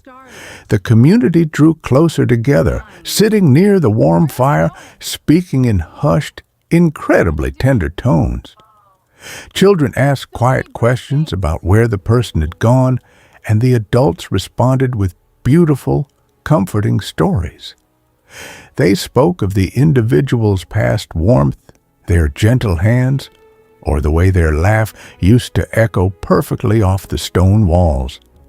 In these incredibly intimate moments, the stories shifted from tales of the landscape to beautiful abstract reflections on meaning and the deep, invisible connections of spirit.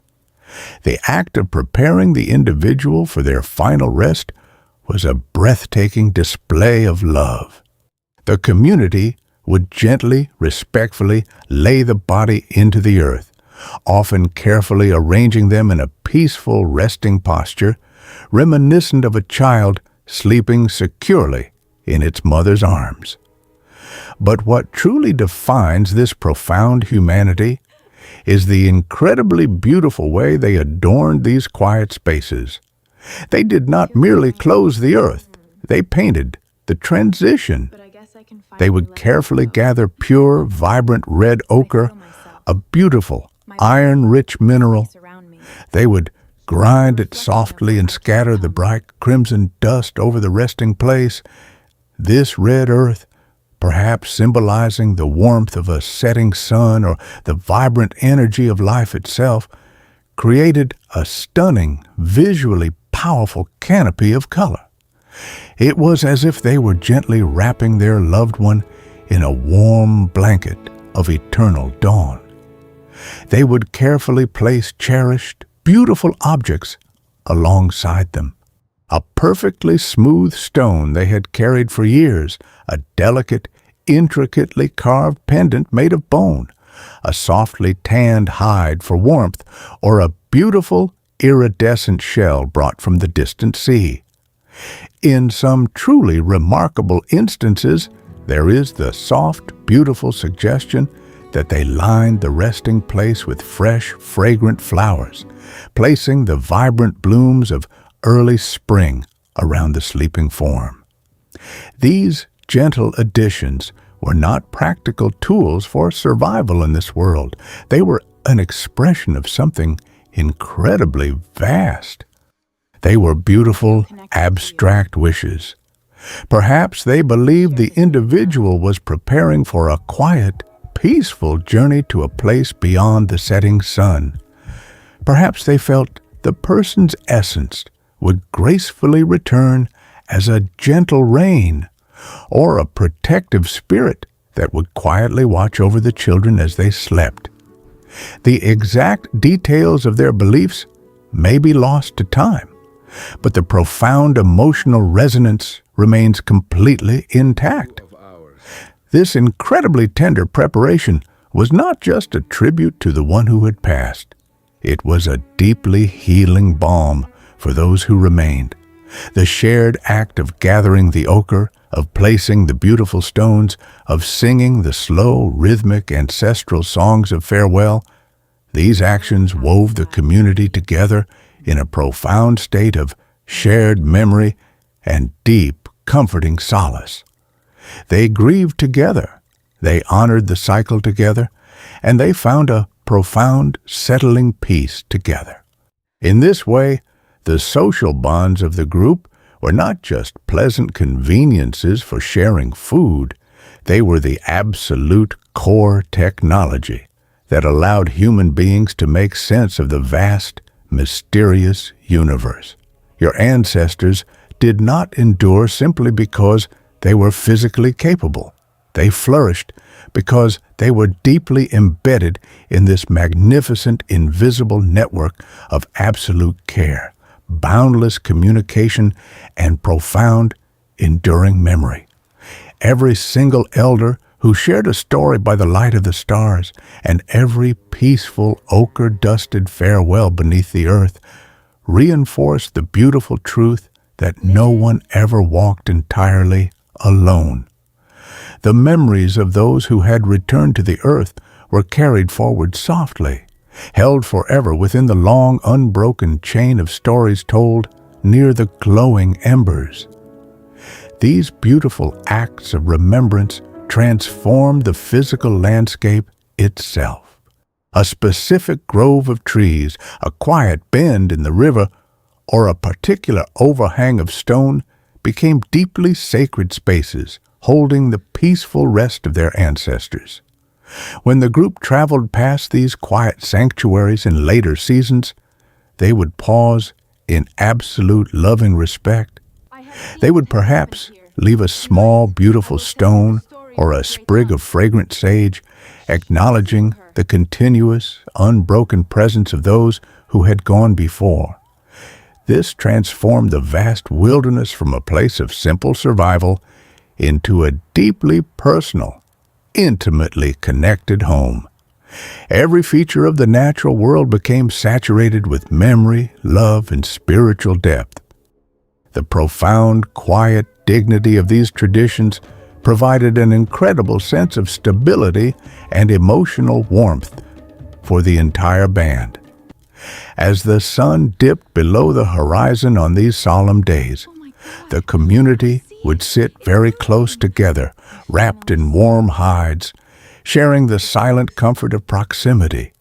The deep, resonant hum of a communal song would gently rise, carrying their hopes and memories up into the vast, darkening sky. It was a beautiful, timeless declaration of profound human love, a quiet assertion that the bonds of kinship are far stronger than the simple passage of time. They found ultimate peace in knowing that their story was endless, a beautiful, continuous thread woven directly into the earth itself. This deep reverence for those who walked before them naturally led the band to seek answers beyond the physical world, guiding them into the profound mysteries of the dark. This deep, quiet reverence for those who walked before them naturally led the band to seek answers beyond the physical world, gently guiding them into the profound mysteries of the dark. By the time the quiet gathering of the day was completely done, when the physical demands of the natural world were met and stomachs were comfortably full, another kind of profound, beautiful exploration gently began.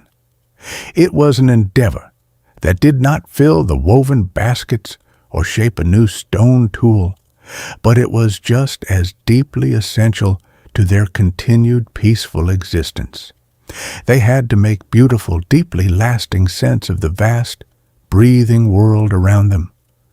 Imagine standing near the massive, ancient entrance of a deep limestone cave as the evening light slowly begins to fade. The air at the threshold is cool, carrying the deeply grounding mineral scent of damp earth, ancient roots, and timeless stone. A small, quiet group prepares to step away from the familiar, comforting light. They carry carefully bundled torches, rich with incredibly fragrant pine resin, and small, hollowed stones filled with vibrant natural pigments. They walk slowly, respectfully, stepping beyond the reach of the setting sun, venturing deep into the winding, absolute silence of the earth's quiet chambers. As they journey deeper, the absolute silence of the underground world wraps around them like a heavy, incredibly comforting blanket. The surface world, the gentle wind, the calling birds, the soft rustling leaves, entirely fades away. In this profound, beautiful depth, there is absolutely no day or night, no turning of the weather, and no measure of passing time. There is only the incredibly peaceful, eternal stillness of the ancient rock and the warm, golden halo of their flickering torches. This complete sensory isolation is not frightening. It is a beautiful, quiet, and deeply profound embrace. In this absolute darkness, the human mind softly expands, untethered from the ordinary distractions and pressing demands of the day. They finally reach a vast, magnificent chamber, its smooth walls curving upward gracefully like the dome of a hidden, sacred cathedral. Here, in the silent heart of the earth, they begin to paint. They do not paint casual, fleeting sketches. They create breathtaking, majestic herds of animals flowing effortlessly across the undulating stone. The warm, flickering torchlight dances playfully over the natural sweeping curves of the limestone, casting beautiful, moving shadows that make the painted bison, wild horses, and graceful deer appear to breathe, shift, and step softly through the solid rock itself. To modern eyes, looking back across the vast expanse of time, this magnificent underground gallery looks like the brilliant birth of art and religion. To them, it was probably just a beautiful, seamless extension of daily life. Perhaps this deep, quiet chamber served as a hidden, sacred classroom. The wise elders might have brought the younger ones down into this glowing, peaceful darkness to tell the ancient, revered stories of the animals, mapping their vast migrations and sharing the quiet, enduring wisdom of the landscape in a place completely free from any worldly distraction. Or perhaps these painted figures were a form of profound, silent communication directly with the earth itself. They were expressing a deep, beautiful, and resounding gratitude for the animals that shared the abundant world with them. They were creating a perfect, harmonious balance, honoring the majestic spirits of the wild by giving them eternal, beautiful life upon the silent stone. Alongside the magnificent, flowing animals, there are other, more mysterious, abstract marks. Abstract arrays of perfect dots, flowing, continuous lines, and the beautiful, incredibly delicate outlines of human hands pressed gently against the rock, surrounded by a soft, blown mist of red ochre. These gentle handprints are a timeless, incredibly moving signature. They are a peaceful, permanent, and loving greeting from the ancient past, softly saying, "We were here, and we found deep, resonant meaning in the dark." While this breathtaking, monumental work happened deep underground, another beautiful form of symbolic expression was taking shape back near the warmth of the surface. As the early human mind expanded its remarkable capacity for abstract, beautiful thought, they began to carve delicate, deeply meaningful objects from soft stone, smooth ivory, and dense ancient bone. Among these are remarkable, tiny, exquisitely smooth figurines crafted with immense love and patient care.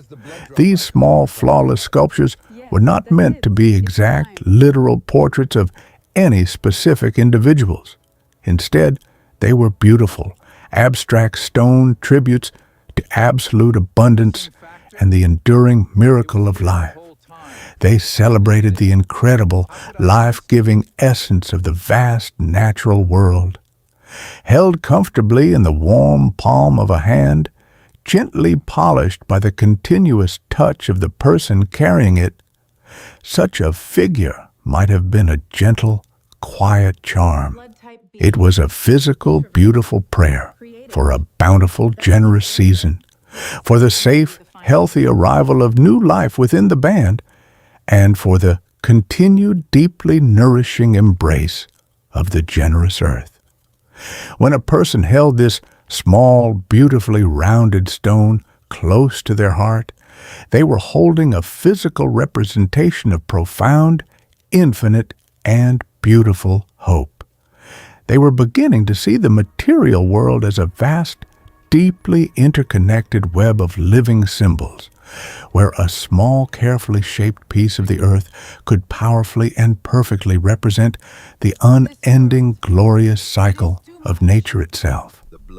This rich, beautiful, and immensely comforting world of symbolic meaning reached its absolute, profound pinnacle when the entire community gathered together, seamlessly blending visual art, deep belief, and the mesmerizing, unifying power of rhythmic sound. Imagine the entire group seated comfortably in a wide, gentle circle, deep within a resonant cave chamber, or perhaps sitting closely near the glowing, peaceful embers of a large, special evening fire. The physical work of the day is entirely, blissfully forgotten. The cool evening air is thick with a profound, shared, and beautiful anticipation. Slowly, a rhythmic, grounding sound begins. It is the deep, resonant, beautifully steady beat of a large drum, perhaps crafted from a carefully stretched, perfectly softened hide over a hollow, curved wooden frame. The beat begins incredibly slowly, perfectly mimicking the deeply comforting, familiar, and life-sustaining rhythm of the human heart. Thrum, thrum, thrum. Beside the gentle drummer, a deeply respected individual, a quiet, guiding voice of the spirit, begins to softly chant. The melody is remarkably simple, wonderfully circular, and incredibly hypnotic.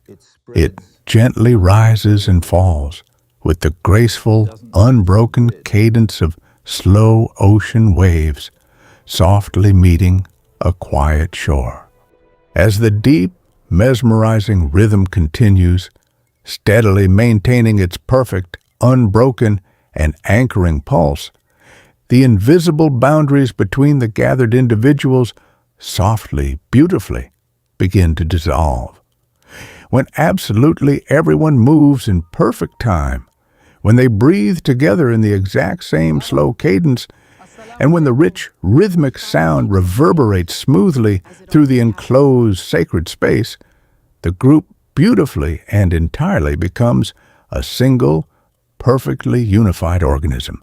This is an incredible, profound state of shared deep meditation. There is absolutely no need for anything other than the rhythmic, anchoring pulse of the drum, the beautiful, sensory shifting of the dim, dancing light, and the profound, peaceful physical exhaustion of a day well lived upon the earth.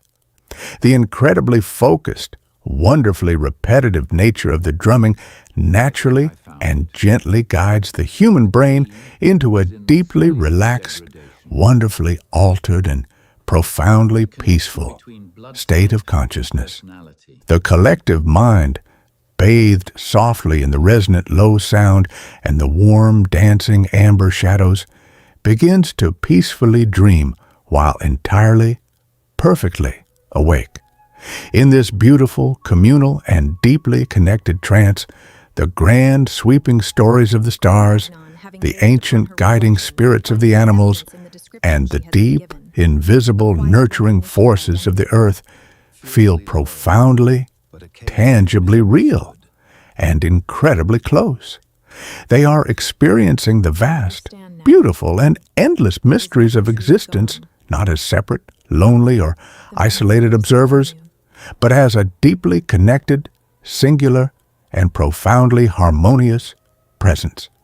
Any lingering, quiet fear of the vast, unknown wilderness, any quiet, unspoken anxiety about the coming winter or the turning of the seasons is entirely, beautifully washed away by the immense, rolling, and comforting tide of the shared rhythm.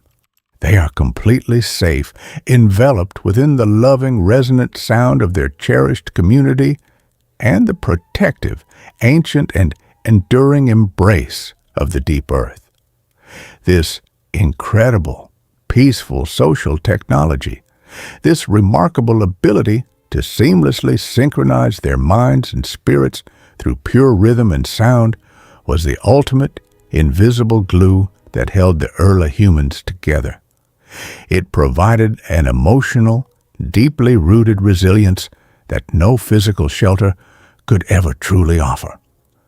By participating in this beautiful rhythmic harmony, they were constantly, lovingly reinforcing the vital, unspoken, and eternal promise that they would always, faithfully, face the great mysteries of the universe perfectly together, forever standing as one completely peaceful family beneath the vast and beautiful, endless canopy of the quiet, starry night sky.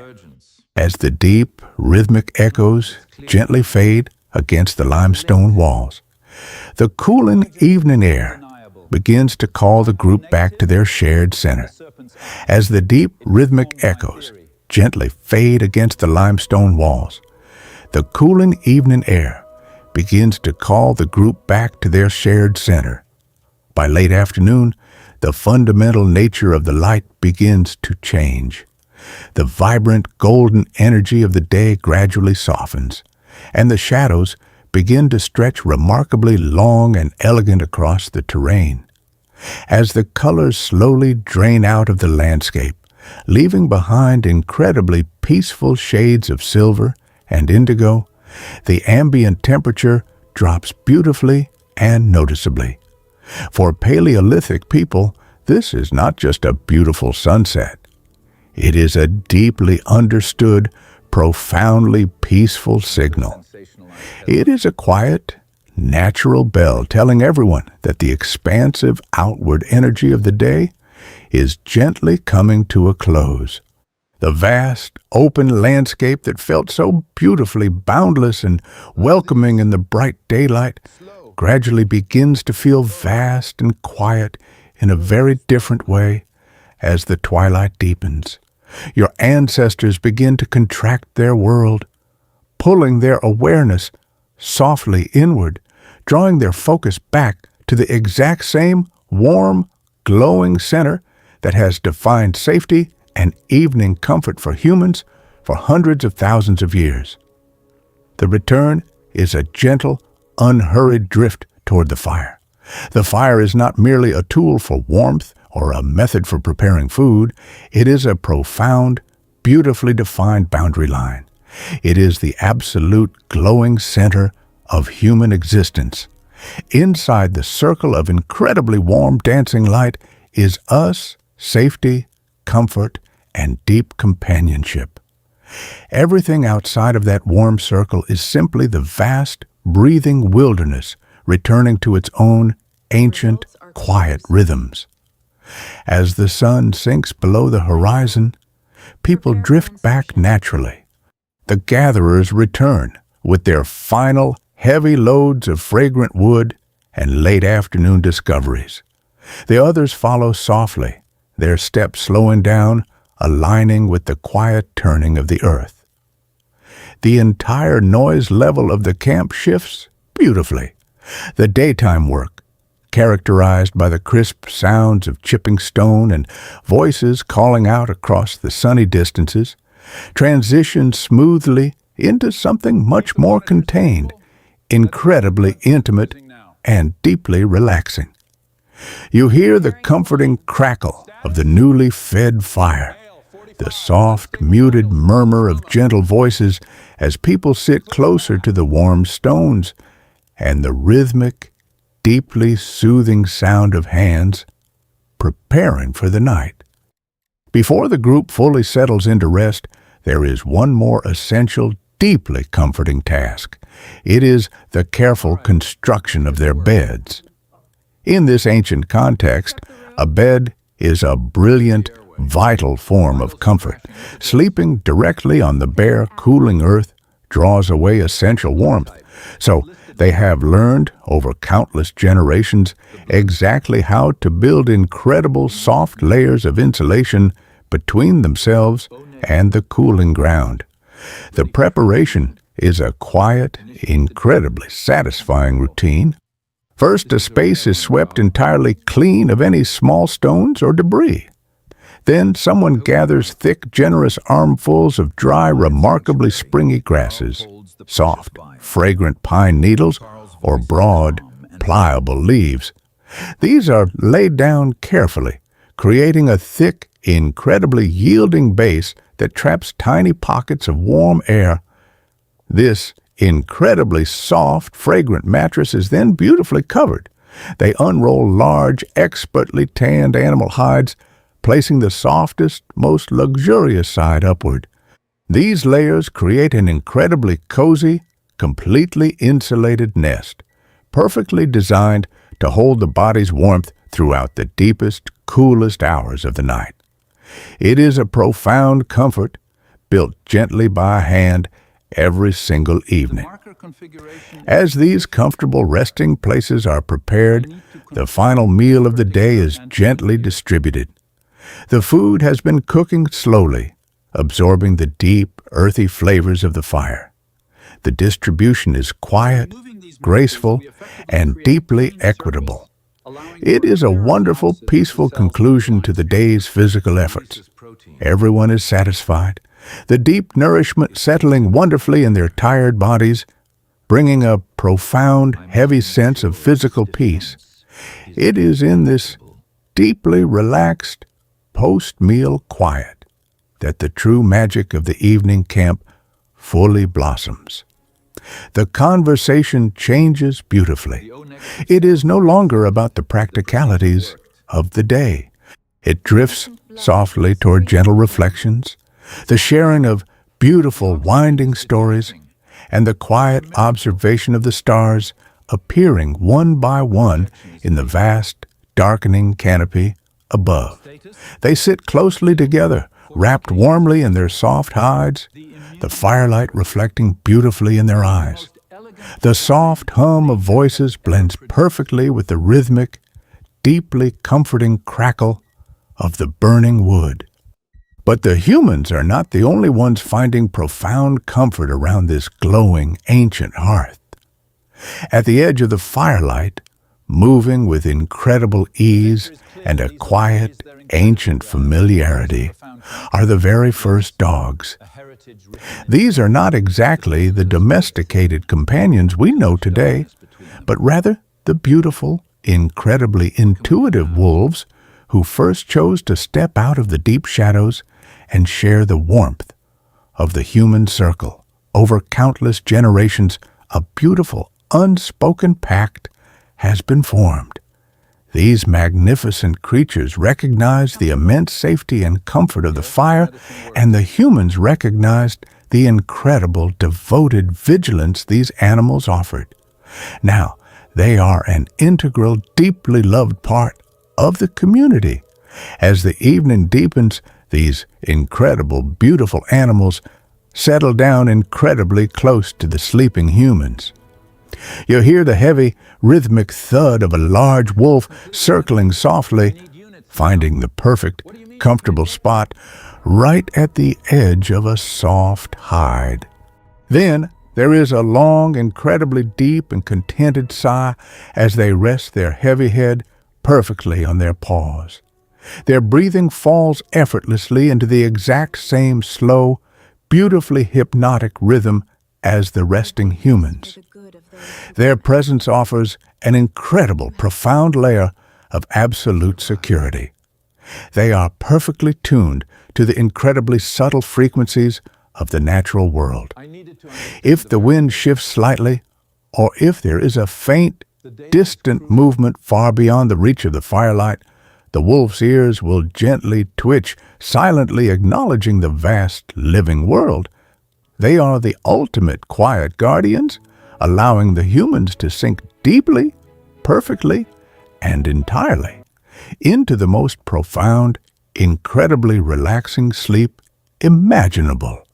The sounds of the distant night, the faint, echoing call of a nocturnal bird, or the gentle rustling of the wind moving through the tall grass, do not induce fear.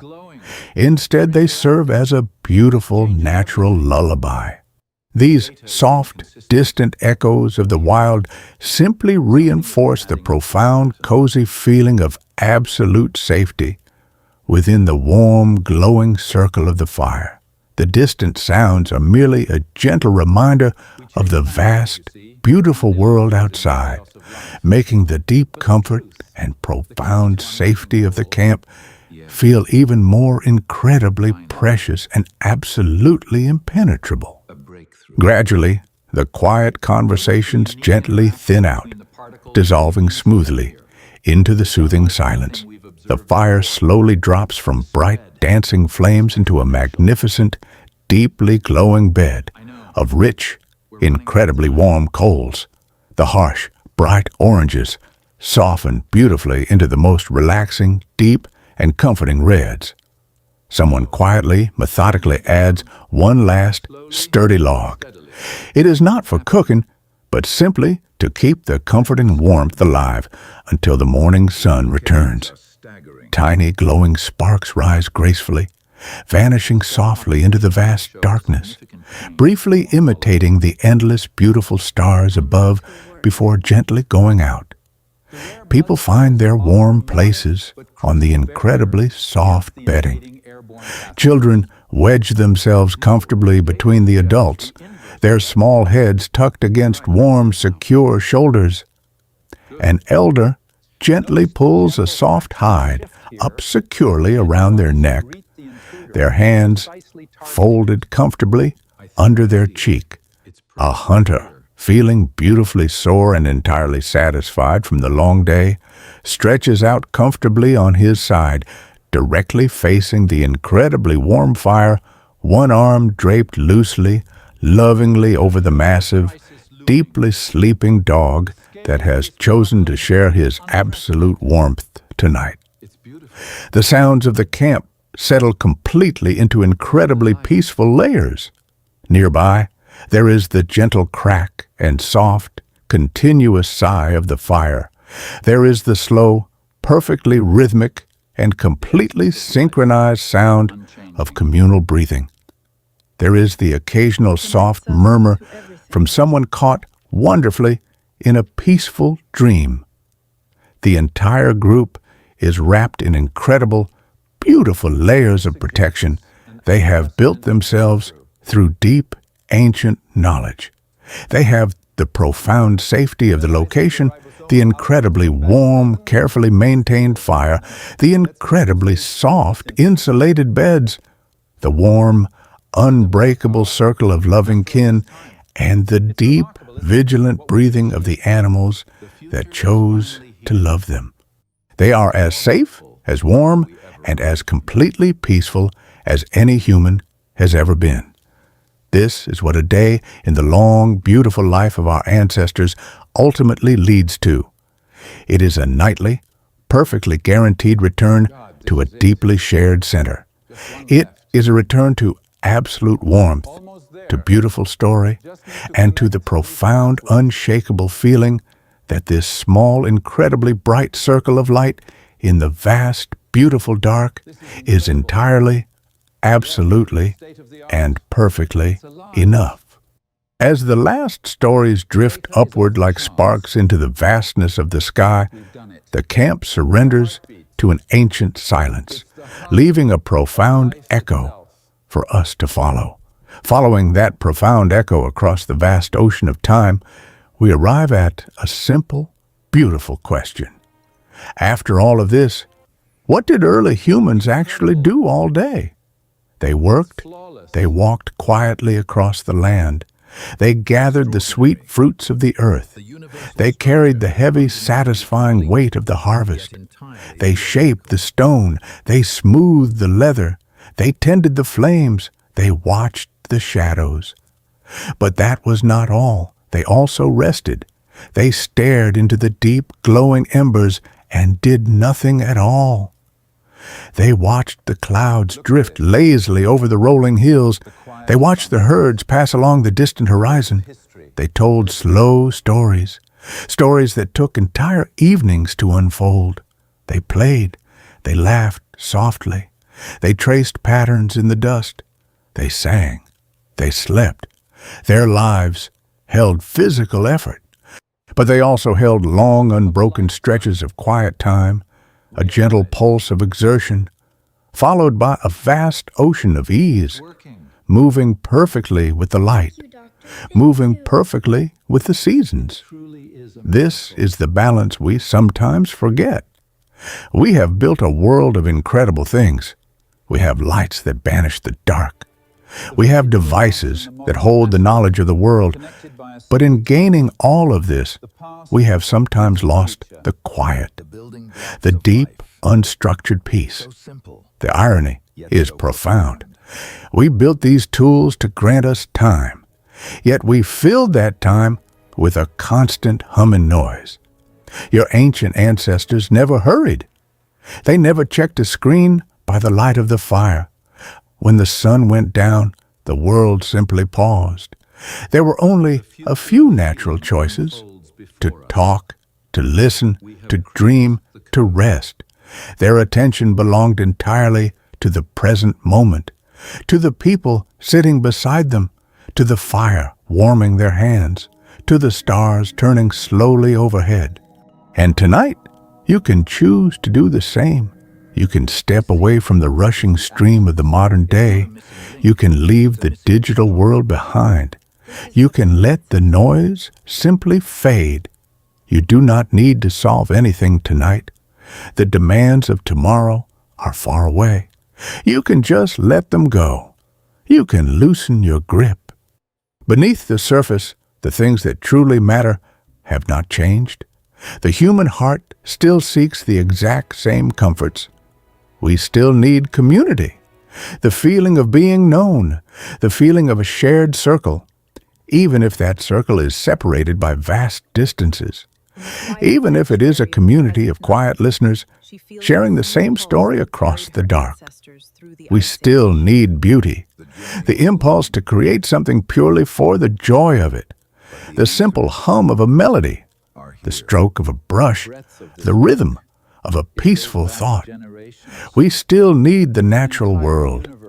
Deep within your mind, a very old part of you still relaxes when you hear the sound of falling rain, when you hear the wind moving through the tall pines, when you hear the rhythmic breaking of waves on a distant shore. These sounds are older than words. They are older than civilization. They speak directly to your deepest, quietest self. And we still need purpose, the simple, grounding rhythm of knowing we are part of something larger. When we look back at the lives of our ancient kin, we do not see a lost, unreachable past. We see a quiet reminder, a template for peace. We see that a truly good day is built on balance, effort and ease, sound and silence, togetherness and deep, restorative rest. Now, it is time to let the day entirely end. Imagine the camp. The fire has burned down to a deep, steady bed of crimson coals. The flames are gone. Only the soft, pulsing heat remains. Most of the group is completely asleep. They are curled safely under their warm, heavy furs. Their breathing is slow. Their breathing is perfectly even. Their chests rise and fall in a beautiful, unified rhythm. The camp is wrapped in an ancient, unbroken silence. Above them, the exact same moon drifts gracefully across the night sky. The exact same constellations look down from the vastness of space. They are slightly shifted by the immense passage of time, but they are still there. They are still the same steady, guiding lights. 40,000 years ago, someone looked up at those exact same stars. They felt the heavy pull of sleep. They felt the quiet safety of the night. Someone reached over and softly smoothed their hair. They whispered that all the work was done. They promised that the journey could wait. The day is finished. The work is complete. You share that exact same human need tonight. The need to stop. The need to be entirely safe. The need to let the mind loosen its grip. The hunt can wait until morning. The world can wait until morning. As you lie here, imagine the softness of those tanned hides wrapped securely around your shoulders. Feel the gentle, heavy warmth pressing against your back. It is a comforting weight, telling your body it is finally time to yield. The earth beneath you is incredibly solid. It has held countless generations, supporting them safely through the deepest hours of the night. It is holding you now. The earth does not ask anything of you.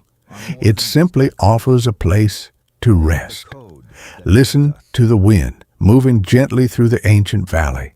It is a slow, rhythmic whisper brushing through the tall, dry grasses. It carries the faint, sweet scent of distant rain and cooling stones. It sweeps away the lingering dust of the day. Let that wind sweep through your own mind. Let it carry away any lingering thoughts, any small worries, any attachments to the waking hours. Let them all drift away on the cool evening air. You are completely untethered now. You are floating softly in the quiet dark. Feel the relaxation beginning at the very top of your head.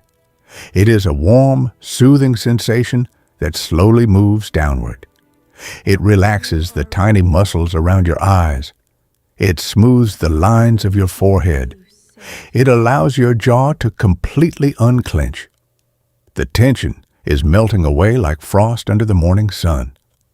The relaxation moves slowly down your neck. It releases the heavy weight from your shoulders. Your arms feel incredibly heavy, sinking comfortably into your resting place. Your hands, which have been so busy throughout the day, are completely still. They are soft. They are open. The warm, comforting energy travels down your spine. It releases your back. It relaxes your chest. With every slow exhale, you sink a fraction of an inch deeper. The relaxation flows gently through your legs. It moves all the way down to your feet. Your entire body is now perfectly aligned with the deep, slow pulse of the sleeping camp. Time is no longer measured by minutes or hours.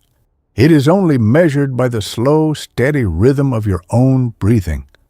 The night is vast, but it is not empty. It is filled with the protective presence of the ancient world.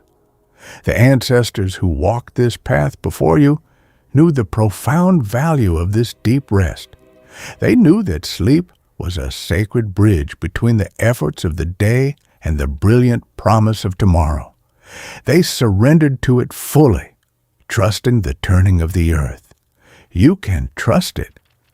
There is a deep, abiding wisdom in allowing yourself to simply close your eyes, to let the boundaries of your true self gently dissolve into the endless, comforting dark.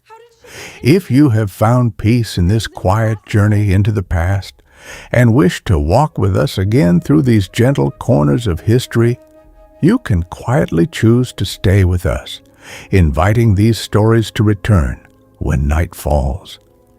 But for now, no action is required. You do not need to do anything at all. You are already doing perfectly. You are resting. You are breathing. You are letting go.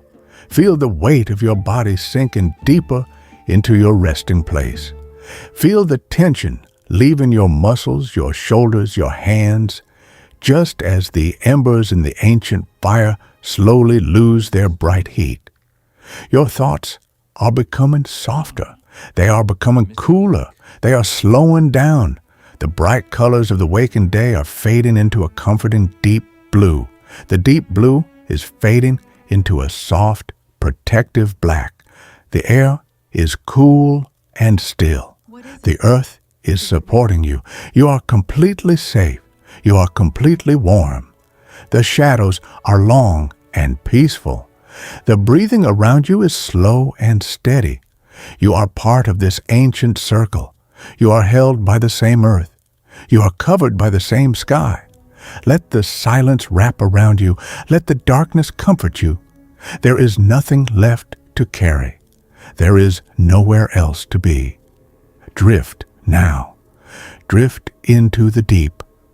Drift into the quiet. Drift into the ancient, eternal night.